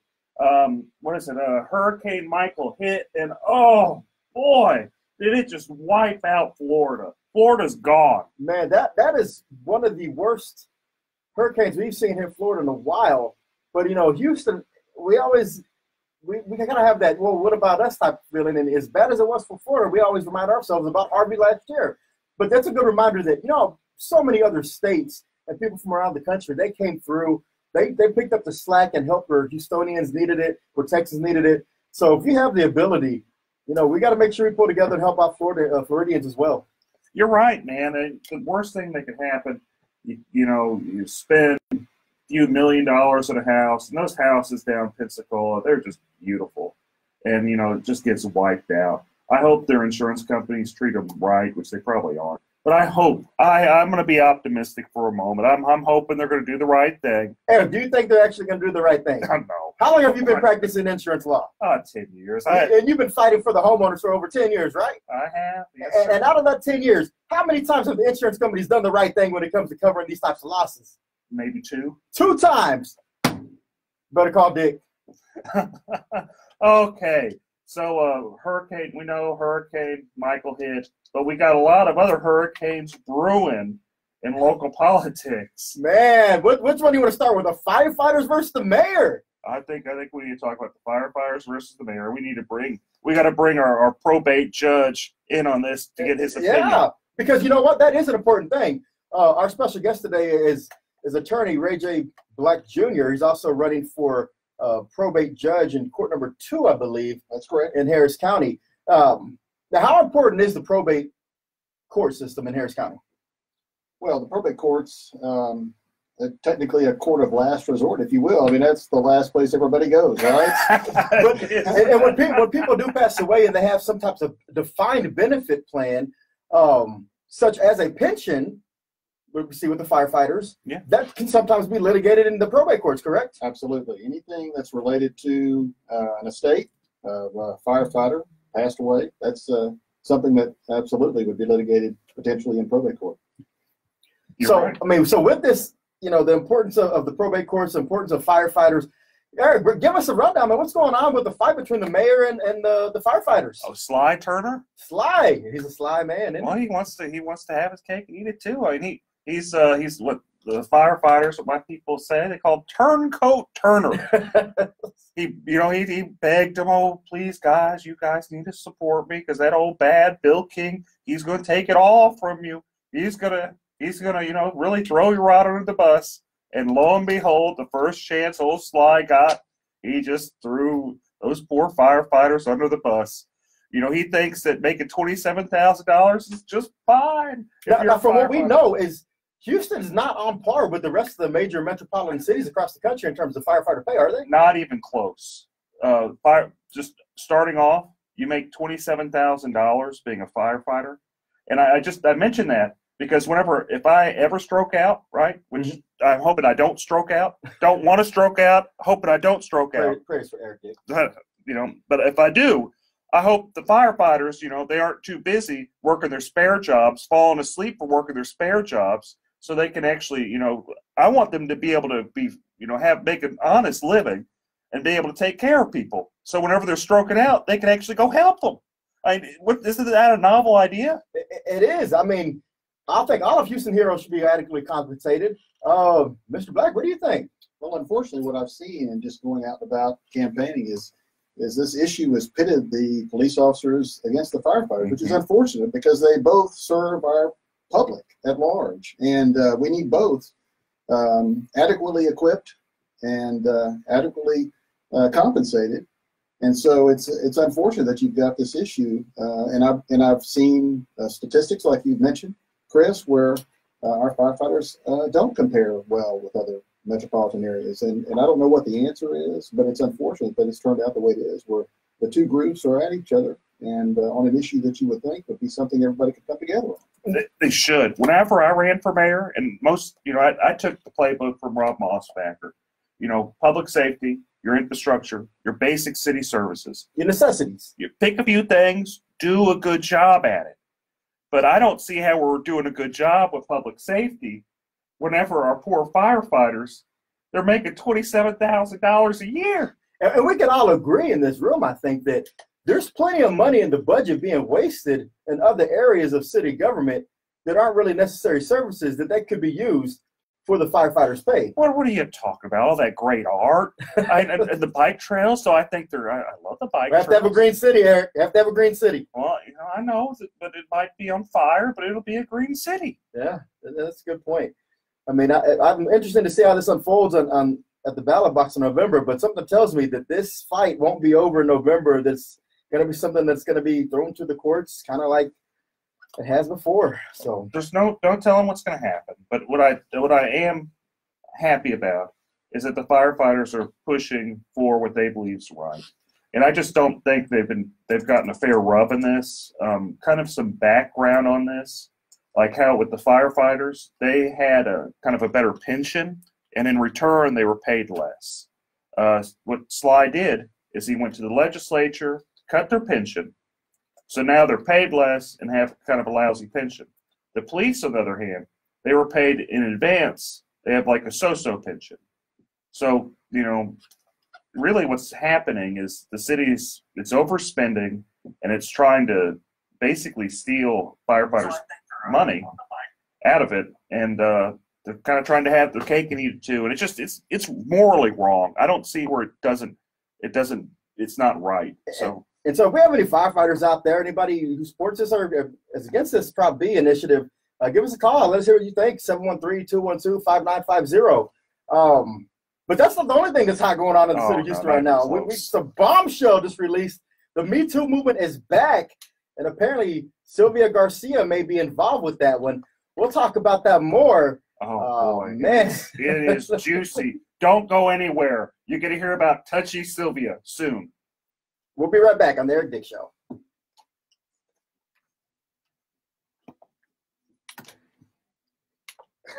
You like that, Touchy Sylvia? Lord have mercy. I don't know. I like it. We'll go with it. Don't be rash when you do Don't be rash. Oh. No, I try not to be rash. I want to know where it was going before the clerk or the other lady interrupted and unlocked the door. Just the visual that I got. Yeah. That just was not pleasant. It's not. Hey, I got two girls, and I'm sitting there going, "Dang, come!" I hear this. They're getting touched here by men, getting touched by women. What the heck? Yeah. I mean, your girls are older than mine, Chris. And now I got to tell them to watch out for both. Watch out, man! I've been overprotective on these. Side. I didn't think that would happen. I didn't think if you run around, oh, you want to see my rash? Well, I'm not a doctor. Well, you want to be my doctor today? Oh man, that's crazy, man. Oh, how about the stuff with Jolanda, like HISD? Yeah, hey, I got that. We'll finish the Garcia stuff, then move on to the HISD stuff. We gotta get both Garcias. So so HISD removed the interim superintendent this past week, and they said it was all just right down race lines, blacks on one side, Hispanics on the other side, and they put back in Abe Savada, and I guess he was removed a long time ago. He's a former superintendent, and Yolanda's like, it's all about race. I'm shocked because it's all a bunch of Democrats. Yeah. So are they saying the Democrats are racist? Yeah, so that's how we got to talk about it. That seems very good. Dude, I think it's this Democrat momentum, our alleged momentum, it's just crumbling, man. I think the Republicans may sweep now. I was a little. I hope you're right. I think it was a little iffy before. I was getting pulled over this morning that were still sketchy. It's not in the clear. We gotta talk about Emmett too. Emmett's move, which is Emmett with the what time they do with the HIC about the Denver Cubs and then they go into Emmett. Yeah, and they go with Emmett. I see Emmett's play. Actually, I don't think it's a bad play. He's trying to break the street party vote. Dude, the Dems are crumbling, man. They are literally crumbling. I mean, how can you? It's all self-induced. It's all self-induced. Well, to be fair, the Beto is pretty much self-induced from Ted, kind of not being sensitive enough. Whoever has these signs out there that says "Beto, stop texting me," I think it was Pyropack. Pyropack people, great, good guys, man, but that was just not a good idea because all it does is give Beto some more name recognition. You're driving by, you don't know what says Beto. It says Beto. So I know. I told him that too. Yeah. That Beto Pirate Pack. Yeah, that's what they're doing. All right, they'll come back in about 25 seconds.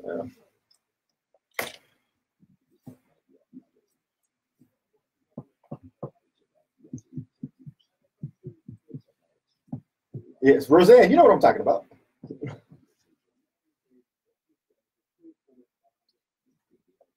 Hey, but they were trying. All right. Did you pull over? Did you talk to your lawyer? Can you tune in now? Is it okay? You guys clear it? Because I'm telling you, it's about to get really, really juicy. If you haven't got legal counsel before, now's the time. And man, all right, so before we left off, man, this Sylvia Garcia thing, it's fire. So apparently, everybody was up in arms about these allegations from years ago with the Supreme Court nomination process. Well, now Sylvia Garcia has these same allegations from 20 years ago with a female staffer of hers. Don't be rash, Chris. Don't be rash. What are you talking about? I have no man. idea what you're talking about touchy Sylvia. I mean, there's always been some allegations about, the other Garcia running in precinct 2, calling him Grabby Garcia, but now it's like everybody's last name Garcia running for office seems to have this problem, or alleged problem. I mean, what's going on over there? What's going on with the Democrats on the east end of Harris County? So what happened there? Wasn't it just some female staffer and what Sylvia's like, well, I got a rash. You want to see this rash? Yeah, pulls off her pants, runs around with her panties, rubbing it on her. Yeah, from what I read in this affidavit or the portion I got, I mean, it's pretty gruesome or pretty detailed in terms of Sylvia wanted her lead clerk to examine her as if she was a doctor and made her feel very uncomfortable. Mr. Black, in this age of Me Too, does that bode well for voter confidence in Senate District 29 going forward in November? Congressional District 29, sorry. I would think not. I mean, with this Kavanaugh stuff in such recent times, and the new standard that's apparently out there with how we deal with accusations, I can't imagine this being a good thing for Sylvia Garcia or anybody else that's facing such interesting allegations. So does she need to step down or resign, because that was the Democrats' main thing against Brett Kavanaugh? He can't be a public official, he can't be anything on the Supreme Court because he has these allegations. So do we now hold that standard for Sylvia Garcia? I wish, but it's probably just like with Sheila Jackson Lee. Her constituents just don't care. If she wants to go around touching some girls, well, that's just touchy Sylvia. That's what she does, and that's unfortunately. You have another person, you have Congresswomen. Sheila Jackson Lee, she does all sorts of crazy stuff, and she gets voted in every time. Yeah. So you're also going to have her counterpart, touchy Sylvia Garcia, run around chasing women. Well, Philip Aronoff, who's running against her in this November, he's going to have an uphill battle on this, but at least that's something he may want to use as an arsenal when he's talking to voters that, hey, I don't have any allegations of people, touching people inappropriately. And so if that's something that really moves the Democrats, maybe that's something he needs to focus on. What Philip should at least say is, whenever you are going around her, just don't take your girls, don't take your kids. and that's a valid concern. I mean, I know we talk about it loosely, but I mean, that's a valid concern because these allegations in the affidavit says it wasn't the first time, and there were multiple other occurrences and instances. So the Dems are going to have a problem with that going forward. What else is interesting about Sylvia Garcia's race is that it's set up where a potential Republican could take that spot next year and during the special election. So Sylvia Garcia is just she's ran for office so many times it makes everyone in this room just look bad. And because we have not been nearly as active in running and losing elected offices as Sylvia Garcia has. Yeah. County commissioner, state City Senate, Council for a while. City Council, and now U.S. Senate. No, not U.S. Senate, U.S. House. Thank the Lord she's not running for U.S. Senate. Not yet. Give her a minute. I mean, that's just one, internal debate, internal conflict they're going to have. The Dems are going to have this November. Another one that's unfolding in front of our eyes we've seen this week is HISD, Houston Independent School District. Eric, what's going on over there? What I always find amazing is the level of just problems with HISD. When I say problems, you've got the former president who got convicted of criminal acts, stealing money, embezzling money. You've got them basically losing $20 million. I don't know how you lose $20 million. I don't know how you lose $1 million. I'm trying to find a way to find $20 million. But for some reason, they're really good at losing money. But now, apparently, this is the most Democrat HISD we've ever had. Every single person there is a Democrat. I don't even know if there's a man there. I think it's all female Democrats. Well, Sergio Lira just got elected to replace Manny Rodriguez in that special election last year. So you do have him on there. So you have one man. I think that everyone else is a woman. And you have what you have going Lunsford on there, right? No, Lunsford is not on there. Lunsford was there. Okay, that's right. Lunsford's out. It's all Democrat women, save and except that one guy. That's true. And you have basically allegations and a movement that there's a lot of racism happening from the trustees. So my question is, because Republicans always get bummed with oh, you're racist this, you're racist that. Well, hot dog, they're actually literally saying racism, and it's going on in HIC. It's all Democrats. Yeah, we just got confirmation. There's only one man on the HIC board at this time. And you bring up a good point, though. So, from what I understand, the argument was this week is HISD is 70% Hispanic in terms of student population, and apparently there was conflict in terms of the allegations from at least from Jolanda Jones was that the non-black board members said they wanted better representation from the superintendent that reflected the body of the students. And so there was a vote to remove the interim superintendent. Wasn't a permanent, but an interim superintendent, because we're still trying to find a replacement from Carranza when he left up to New York. And so Grenita Lathan was a black female, and they removed her as the interim and put her back into a regular position. And they're saying if the vote was straight down, the black board members on one side, non-black board members on the other side.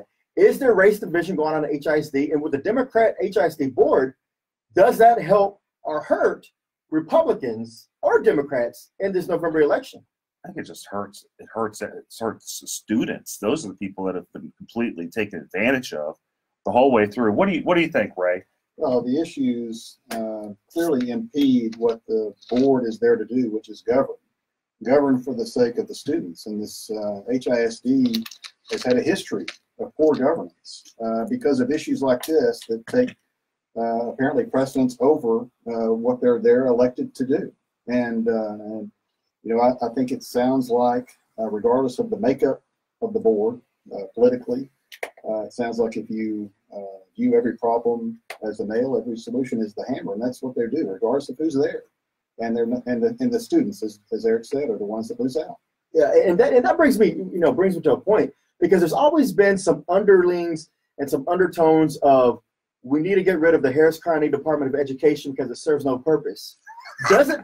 But when you see HISD in such disarray, couldn't you make the argument that the Harris County Department of Education can actually be the hero in these types of incidents? And they can. Is there a role? Eric, you're a trustee on the board. Is there a role that the Department of Ed could be playing in this scenario? I'm actually the vice president there too, and before I understood what the Department of Education was, I jumped up and down and said we should get rid of it because I thought it was just a wasteful government entity. I thought it was redundant to HISD, and as I've looked at it, and I've looked more in detail on it, anything that kind of takes away from HISD is a good thing. Because there's no saving HISD. I have actually changed my opinion that we need to abolish HISD and break it up. It is just so insane. The shenanigans never end. For the last 6 years I've been paying attention to HISD. It's just problem after problem after problem. So I think the best role like a Department of Education could have is, go back to its original purpose. If there's problem with the, local school ISDs, break them up, separate them out. That's what I think would be the best role for, the Department of Education. Absent that, trying to, do what it can to, not be exceptionally wasteful, which is easy. Yeah. All the department has to not do is take a bunch of money and get some gas and just set it on fire. As long as they don't do that, we're good. Because the Department of Education actually runs at a surplus. They're never over budget. They actually are probably the most efficient countywide government organization. Is that correct to say? That actually is. It's true. We are $30 million in the black. Usually these government agencies involving education are in the red, but we're $30 million in the black, $100 million budget a year. We do a decent job. I'm not going to give it an A. I'd give it like a B-, C+. It has room for improvement. But what it's not doing is taking money and just throwing it away like HISD. Yeah, and that's the problem with HISD, man, is just watching that this week and seeing how, again, that racial divide, how these students are going to be the ones affected. They're going to start having that tension. I don't want to see a black versus Hispanic rivalry start in the city of Houston. And I don't want that going, started in HISD, in the schools or on the board. But I'm sure it's gonna, we say political affiliation doesn't matter, but they're all Democrats, and they're gonna start turning on each other. And there's gonna be a lot of people who start saying, "Don't vote for Democrats, don't vote here, don't vote there," and so there's gonna be a lot of party switching or party lines being drawn. And we'll talk about some other star-studded county officials who are also gonna say, "Jump over party lines" when we come back. Don't go anywhere. Eric Dick Show. We're just warming up, folks. You better talk with your lawyer.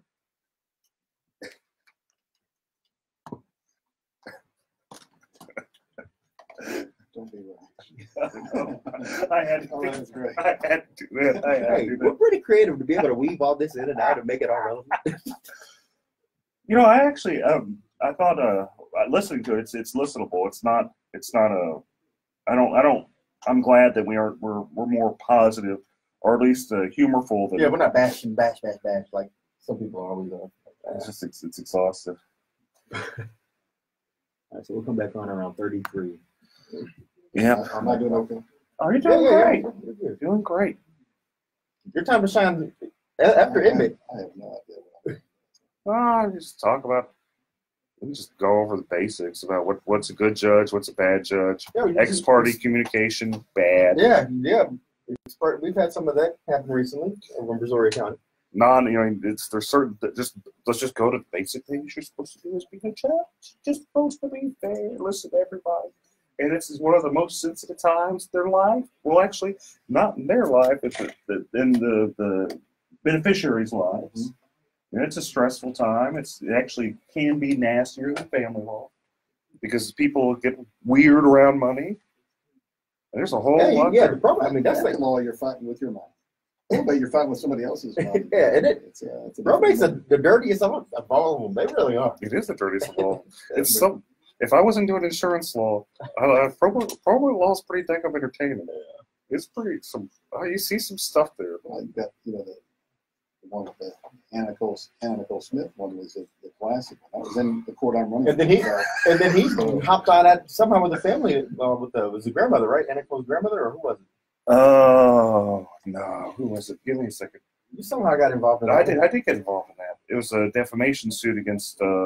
Roseanne, to answer your question, it was allegations. So the allegations are out there. I don't know a defamation suit. Whether or not it happened or not, but it's allegations. They were suing my gal. So I don't. You know what? This was 10 years ago. Yeah. It's amazing. It's been that long. 713-212-5950. Juicy stuff. Somebody wants to call in. So. It goes by really fast. It does. The time flies. Anybody on the phone lines? Nobody?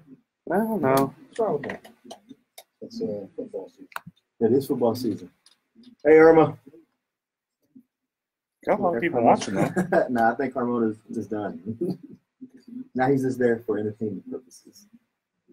But yeah, if y'all want to call in just to talk about a lot of things going on. 713-212-5950.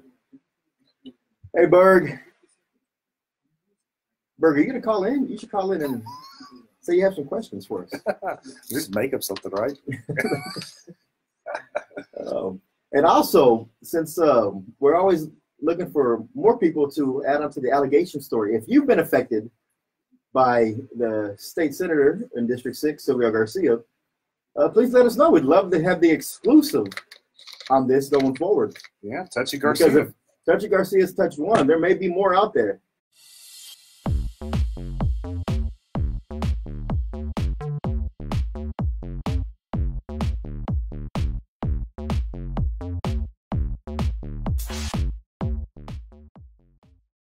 And probably did touch more.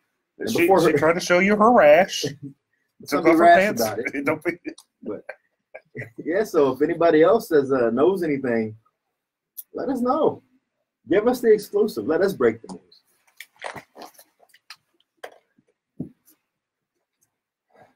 Man, Chris, I got this really bad rash on my leg, and I don't know. You want to see it? No, you know who doesn't need to see it though is your lead clerk if you had one. Okay, guys, we're back. All right. Oh boy. So what happened this week was just giant with Ed Emmett. old hunker down. He said that.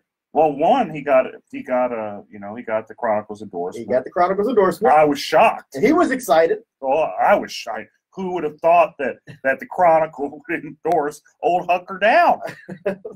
And doesn't he live over at the Astrodome? Isn't that where he lives now? I think he has a personal suite being built underneath. So when we have the next hurricane, he can hunker down in his personal private villa. I mean, he loves that Astrodome. So anyway, who doesn't he love? Oh, he doesn't love Lieutenant Dan. He doesn't love Dan Patrick, apparently. Man, in a bombshell announcement this week, Ed Emmett, the Harris County judge, has publicly stated he didn't just say he was not going to vote for the Republican nominee for lieutenant governor. He went out and made sure he stated, I am going to vote for the Democrat, Mike Collier. That's huge. How does that affect Republicans down ballot? As someone who's on the ballot in November, Ray J. Black Jr., how does that affect you and the rest of your brethren running for judge this November that the county judge has come out and said, break up the ticket and cross party lines? Well, since this is the last year we're going to have straight party voting here in Harris County, it's important, I think, at least for Republican judges, that we get as many straight party voters as we can. I know that Judge Emmett does great work for the county, always has, and is very popular. But he's also not one to shy away from supporting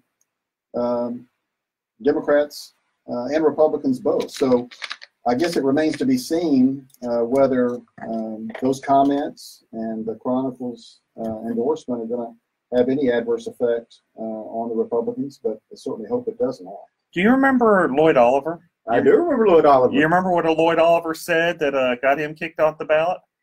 He was supporting the Republican nominee. Yeah, he was. So my question is, Lloyd Oliver, Democrat for DA, he said, I think he said basically he was going to support. I don't even think he said he was going to vote for. He just said he'd prefer like some type of Republican over Democrat. And lo and behold, the Democrats are so outraged by Lloyd Oliver. The Tea Party Democrat, as he called himself. They were so upset about that Tea Party Democrat, they kicked him off the ballot. Will that happen here? Well, I think it's too late there because that was in a primary situations. I don't think they're going to kick him off the ballot, but I understand Emmett's position because he's a very strong candidate countywide. And he doesn't really necessarily need every single Democrat to win or every single Republican to win because he does have enough crossover appeal. But was it necessary in this instance to take that last jab? Because everybody said this is Emmett's last tenure or last term once he wins. Was it necessary or was that just a potting shot to go as he leaves his last election? So if you're looking at it strategically, it could be necessary because you have like this overtone of Beto and him pushing for Harris County and likely to win Harris County. The question should become, how much does Beto win Harris County by? Does he win it by 10, 15% like Hillary did 2 years ago? Or does he just barely win it or even hypothetically lose it like with like Ted Cruz, his election 6 years ago, where Ted Cruz just squeaked Harris County? He did. And that's the thing. With the county so competitive, I'm shocked. I am truly shocked that the Harris County Republican Party chairman would not have that discussion with Ed Emmett prior to making such a bold statement. But am I shocked that he didn't? I'm probably lying if I say I'm shocked. Well, let's kind of go into that. Just a minute. This is a good thing to kind of. I'll let y'all talk about that one. Let me veer off just for a minute on this because you got, if I remember right, the financial chair of the Republican Party, who also is very influential in an organization, and that organization endorses Democrats. So you have that kind of tying on. The HRBC, who endorsed Democrats over Republicans, though it did primarily endorse Republicans, it's an alleged Republican organization that does support Democrats. To deny that is to be dishonest. And you have someone with such close alliance to the Republican Party, that brings me some pause. It also brings me some pause that the consultant for the local Republican Party is tied in with Strauss and just an excruciating moderate. All this tied together with, guess who was on air saying vote for Paul Simpson? It was Ed Emmett. No. So no. I don't know. Don't say it ain't so. Oh, so you see all this stuff going on, all this loosey goosey Republican winking, playing footsies with Democrats. You wonder, is this like an inside job to sabotage in some certain races? I don't know. I hope it's not. I'm going to be positive about it. But dadgum, there's a lot there. And that's the thing. The party is giving full resources to Ed Emmett and the likes of like Sarah Davis, who's very in a competitive district herself. And there's always that preach about big tent. But when you take a shot at an ultra-right conservative like Dan Patrick, is the Harris County Republican Party truly a big tent party now? Or is it just saying, if you're not moderate, probably don't have a spot here for you? Yeah. Well, I don't know. I mean, those are questions that are probably going to be answered soon enough. Big tent when it's convenient for the party. Whenever you're paying to play, it's big tent. Yeah. So let's kind of maybe turn the page. Well, now we have the election coming up. That's true. And, today's special guest is a longtime practicing lawyer, great mind, great scholar, good friend of mine, and also a stout judicious mind. That is Mr. Ray J. Black Jr. Welcome to the Eric Dick Show. Thank you, Chris. Thank you, Eric. And so you are running for, like I said earlier, the Harris County Probate Court number 2. And that's a very special court in Harris County because there's 4 of them, because the legislator has specifically drawn out in certain jurisdictions, you have a specific probate court instead of just going to a regular district court or a county court, correct? Correct. And they primarily sit in the major metropolitan areas here in Texas. There's an exception to that. But in Harris County, as you said, we have 4 statutory probate courts. They're specialized courts, and they're courts of original jurisdiction for probate cases, guardianship cases, fiduciary litigation, and elder law and mental health issues. And because they're specialized, their jurisdiction is actually broader than your average probate court. So there are issues that can be related to probate or guardianship cases that are not probate and guardianship related or specific, but they get drawn into probate courts, and so they have broad jurisdiction. The same as you might find in a district court, for example, where they hear personal injury cases, so can a statutory probate court, or they can hear divorce cases and family law, so can a statutory probate court if it's related to their underlying issues. Incident appertaining to an estate or one action. And so one of those would be if, for example, if there's a wrongful death action, if it's there in probate, during the probate period, and someone in the family files a wrongful death, would that go to the probate court or would that go to the district court? It depends on the filing of matters. So sometimes those cases get filed separately. So if you have a personal injury case where someone dies or is severely injured, then the probate or the guardianship, if there's one, may get filed over in the statutory probate court, but the personal injury case may end up over in district court to start. But it's not uncommon for those personal injury cases to get drawn back into probate court if it warrants a transfer. And it's not unheard of. In fact, for years when I first started practicing, when the district court dockets were so backlogged, it was not uncommon for cases to get pulled over in probate court because they had more time to hear the cases, and you got a lot faster a trial schedule, and you got a result quicker than you might in district court. Okay, and so another example, say I have a guy that owes me maybe $200,000 and he passes away. I mean, I'm sure I still want to collect my money somehow. Where do I go and file suit to collect my money from that estate? So as a creditor of somebody's estate, if there's a estate pending, you can file a claim in that estate for the amount that you believe you're owed. There's a process for that. And so it's important, as Eric says all the time, you need to get your lawyer involved. But it is a very complicated process at times. The probate system is statutory in nature. There's a huge estates code that your average lawyer, I think, can even be intimidated by because it's just so much to wade through when you have issues like that. But that's where they would file it, in the probate court in the estate. Or if there's not one pending, they can even open an estate for that deceased person as the creditor. and they can proceed with their claim that way. I just note that the probate code is it's exceptionally complicated, and I think complicated's the best way to explain it, because you have some parts of the law that say one thing, and then lo and behold, you got other parts of the law that say something completely different. So you've got Almost contradictory. It is contradictory. So it's difficult, I'd say, for the average lawyer, probably even difficult for the average probate lawyer to understand probate law. And I'm so happy we have you here today, Ray, because not only is he just a nice guy, which is really, really, really important for being a judge, Ray actually understands the law, which is rare. But because it is a complicated part, like you said. I mean, he can not only just hear probate matters, but because it's called the probate court, but he hears a lot of other things. Let me ask you this, because this is a question that we sometimes get, and maybe we'll have to answer it on the way back. But hold that thought, because a lot of things in Harris County surround about this immigration debate. Does that tie to probate? We'll find out. Oh, next, you guys stick in. We'll find out soon. Eric Dick Show, stick with me.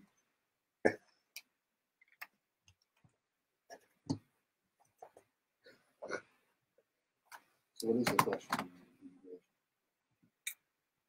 Oh, yeah. Okay, so when schools, so you have school districts, and you have families who, they have kids that are over here, but not necessarily the parents, but they have relatives that live here, and so the kids want to stay with the relatives and go to a school here. School sometimes says, okay, we need somebody that says they're the guardians. Does that, you need an actual guardianship? Or do you just have to have a power of attorney over the body, or the person, not the estate? Gotcha. No, the answer. With the parents back in whatever country, does it go? That's so. Because I get that question a lot. We got a phone call from Buck Humble. He wants to talk about touchy Adrian Garcia. Yeah. Grabby Garcia. Grabby Garcia. Oh. Okay, so we have a call that he wants to talk about Adrian Garcia, and his name is Buck Buchanan. Buck Buchanan. We know Buck Buchanan. I'll talk about Grabby I Garcia. figured you must. Buck has. I have a picture of Buck taking my son. The name of the show is The Eric Dick Show. It's on KPRC AM 950 right there. So, and then Eric, right here. So yeah, if you go on to 950 AM in your radio or go on the iHeartMedia app, look for it. You'll see it. We're on live right now. Man, why don't y'all tell me my hair was already just combobulated? Y'all gotta look out for me. Y'all are looking out for me today. I have a face for it. I got a face. Today truly is the face for radio. The number is 713-212-5950. So if y'all want to call in again, 713-212-5950. Grabby Garcia. Touchy Sylvia. Grabby Garcia. You just don't go. You go into you go to precinct 2. Unless You go to the East End. Unless Mormon's around watching you, you're going to get touched. Thank God you got a Mormon right there. I'm trying to get them off you. Fighting Jack, just fighting them to fighting away the molesters. My hair? Come on. Nah, it's usually nice and, some little fluff in there. Now I think it's going to put that water out in the headphones. Leave me alone. The softball practice board. Post practice. Yeah, you know what it is? It's because normally my whole body hydrates from these drinks, but I grabbed the wrong one today. I got the honey instead of the cinnamon. Yeah. The honey helps the curls lay down flat. Oh.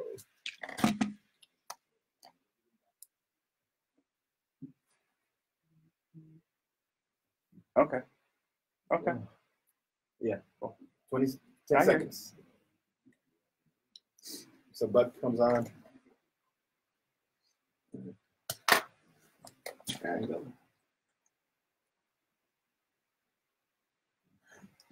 All right, folks, we're back for the final segment of the Eric Dick Show, and I hear someone's calling and want to talk about Grabby Garcia.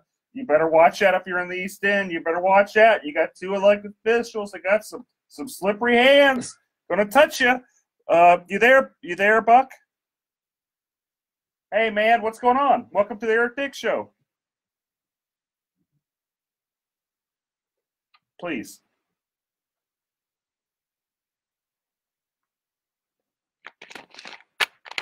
And I don't know how he won in the first place, but then after he was elected sheriff midterm, he quit to run for mayor. Adrian Garcia was an HPD officer, city councilman. Then he ran for sheriff, and he wasn't running for the people. He was running for himself. And then he ran for congressman and lost. Well, he ran for mayor and then lost. And then he ran for congressman. Now he's running against Commissioner Mormon. Mm-hmm. And I don't live in Commissioner Mormon's district. But how does Adrian Garcia get elected like that when he stays nowhere? Do y'all have any answer for that? The sheeple. The people on the East End, they know Adrian Garcia, but you always get elected. I was just wondering if Republicans would be helping Adrian get in there. There are a sliver of Republicans that do support him. People like Jacob Motti, which I kind of wonder why he feels the need to support Adrian Garcia. But, you know, on the other hand, you have fighting Jack Mormon, who he has a lot of bipartisan support. Jack he's a good guy. He's the real deal. He really is just a people's person. It's kind of shocked me whenever I first met him and how so there's a tie in here. You got Touchy Sylvia, who got arrogant being a county commissioner. She had $2 million in the bank and just did nothing, figured that she was gonna be a county commissioner, get all of her secretaries to sit in her lap. It was gonna be a good time. But, while she was too busy, I guess, doing what she was doing, fighting Jack Mormon got in there and he won. He won by doing the basic things, going door to door, letting everybody know that it was time for a change. He's going to do a good job. And the guy he really has done a good job. I don't see him losing Precinct 2. I just don't see it. He has run such a tight campaign. He's been everywhere. If you're in Precinct 2, you're going to walk around. You're just going to see him just driving by. That guy is everywhere in Precinct 2. And if there's just like a bike show, you're going to see him there. He's everywhere. And so, but to answer your question, I mean, Adrian, got elected in, I think it was 2008, first as sheriff. It was against Tommy Thomas. Against Tommy Thomas, and you got to keep in mind at that time there was some internal issues going on with the Thomas campaign and the administration, and so that's how Adrian was able to get the confidence of the county people. But thanks for the call, Buck. Let's move on to Jim. You there, Jim? Hey, Jim. Did we lose Jim? I don't know. You there, Jim? Yes, sir. What's going down? Welcome to the Eric Dick Show. I love y'all's and I continuously support. And I just had a quick question in regards to the law career. Chris Carmona is actually a Facebook friend, and I heard about it through his promotions on his Facebook Live right now. So what's up, Chris? Thank you. What's going on, Jim? Hey, man, I'm on 1L year at Texas Southern University, Thurgood Marshall School of Law, and I just wanted to ask some advice in regards to pursuing my career as an attorney. Is there any advice that you might have before I finish and I graduate as far as positioning myself in a way where I can, maximize my opportunities? I definitely want to make sure I preserve my energy. Absolutely. Network. You want to build your network. That's the best thing you do. I know a lot of people are going to focus on getting good grades, make sure you're at the top of your class. And that's important to make sure you pass, but your network is going to be the thing that makes you successful. And another thing, get politically involved, because law and politics go hand in hand. And one way or the other, you're always going to be involved somehow. And the more you know, the more people you know, it's going to enhance your network. But it's also going to give you brighter minds to surround yourself with. And it's going to surround yourself with people who actually make decisions once they get elected on the bench. You'll have that opportunity to know their mindset because you converse with them, you hang around with them, and you network with them. So build your network. Also,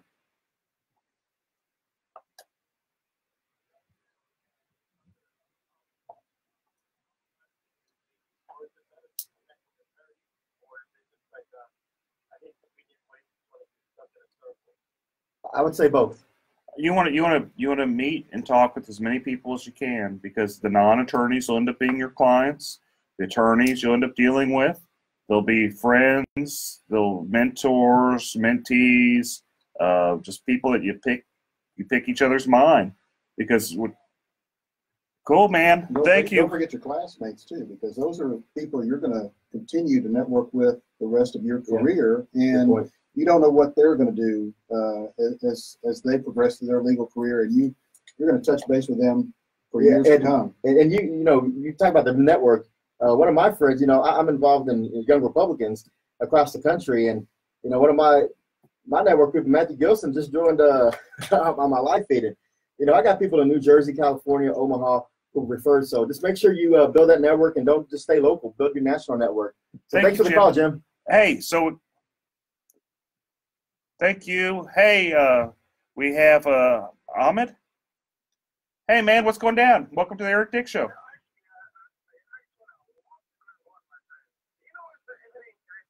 And exciting when we talk about politics in America. That's why I'm personally writing a book, which is not done yet, going to be Immigrant for America. I ran for county commissioner, I ran for county judge, I ran for youth Congress, I ran Republican, Democrat, Independent in Kansas, and I'm here. But you know what? I love America. Last election in year 16, I was the Democratic nominee for county judge. Okay? Congratulations. I have a law degree. I have a doctorate degree. I have a security clearance from the feds in all three. Wow. I'm highly educated. I'm a businessman. And guess what? Because the name Hassan always can beat me in the primary. And that's why I keep running. Because the people, they need to change their image. They love you as a lawyer, as a businessman, as a doctor, as whatever. But when it comes to election, they do not vote for a name, which is sad, because we all immigrants, but people don't realize that. That's the name.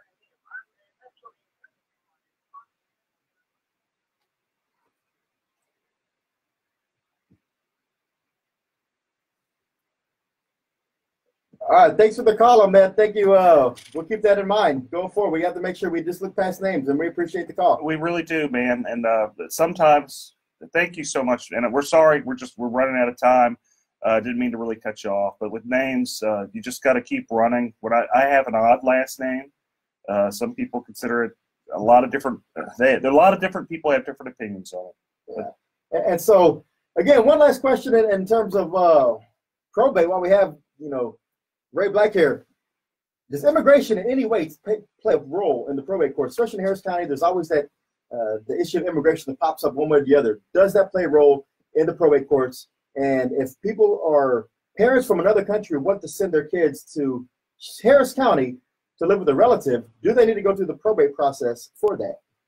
Well, it depends. If the school district, which oftentimes needs someone with some legal authority to speak or make decisions on behalf of the child who may be here, you may actually have them ask that a guardian get appointed for the minor to have some legal authority to make decisions for them. And if that's true, then of course the probate courts are the place to go. That's where we do guardianships, and we do them for everybody who is fitting in the statute as someone who's, as they claim, incapacitated. But being a minor is part of the definition of being incapacitated. So they fit into the system. And as needed, we take care of those minors. It's not uncommon. It doesn't have to just be with the school district. We see that all the time. We talked earlier about personal injury cases. Personal injury cases affect everybody. It doesn't matter whether you're a U.S. citizen or not. In your case, may end up in probate court. So we cover all facets of that. And while we don't deal with immigration directly, we certainly deal with people who have an issue. Thank you, guys. Don't forget to vote. Election's coming soon. Thank you so much, Ray Black. He's a great guy. He is, and Ray is, again, one of the most knowledgeable attorneys I know, not just on probate, but with a lot of things. So remember, November, look for those names on the ballot, people that you can trust, and Ray Black is one of them.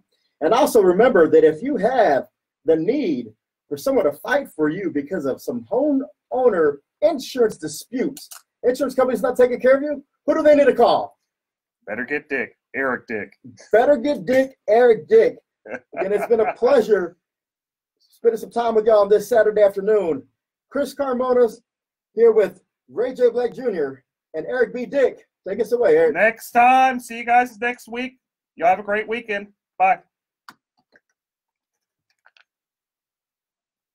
That was fun. It's always fun. Guys, thank y'all again. Thanks for the calls. See you And, guys. thanks for the feedback. I'll get back to y'all.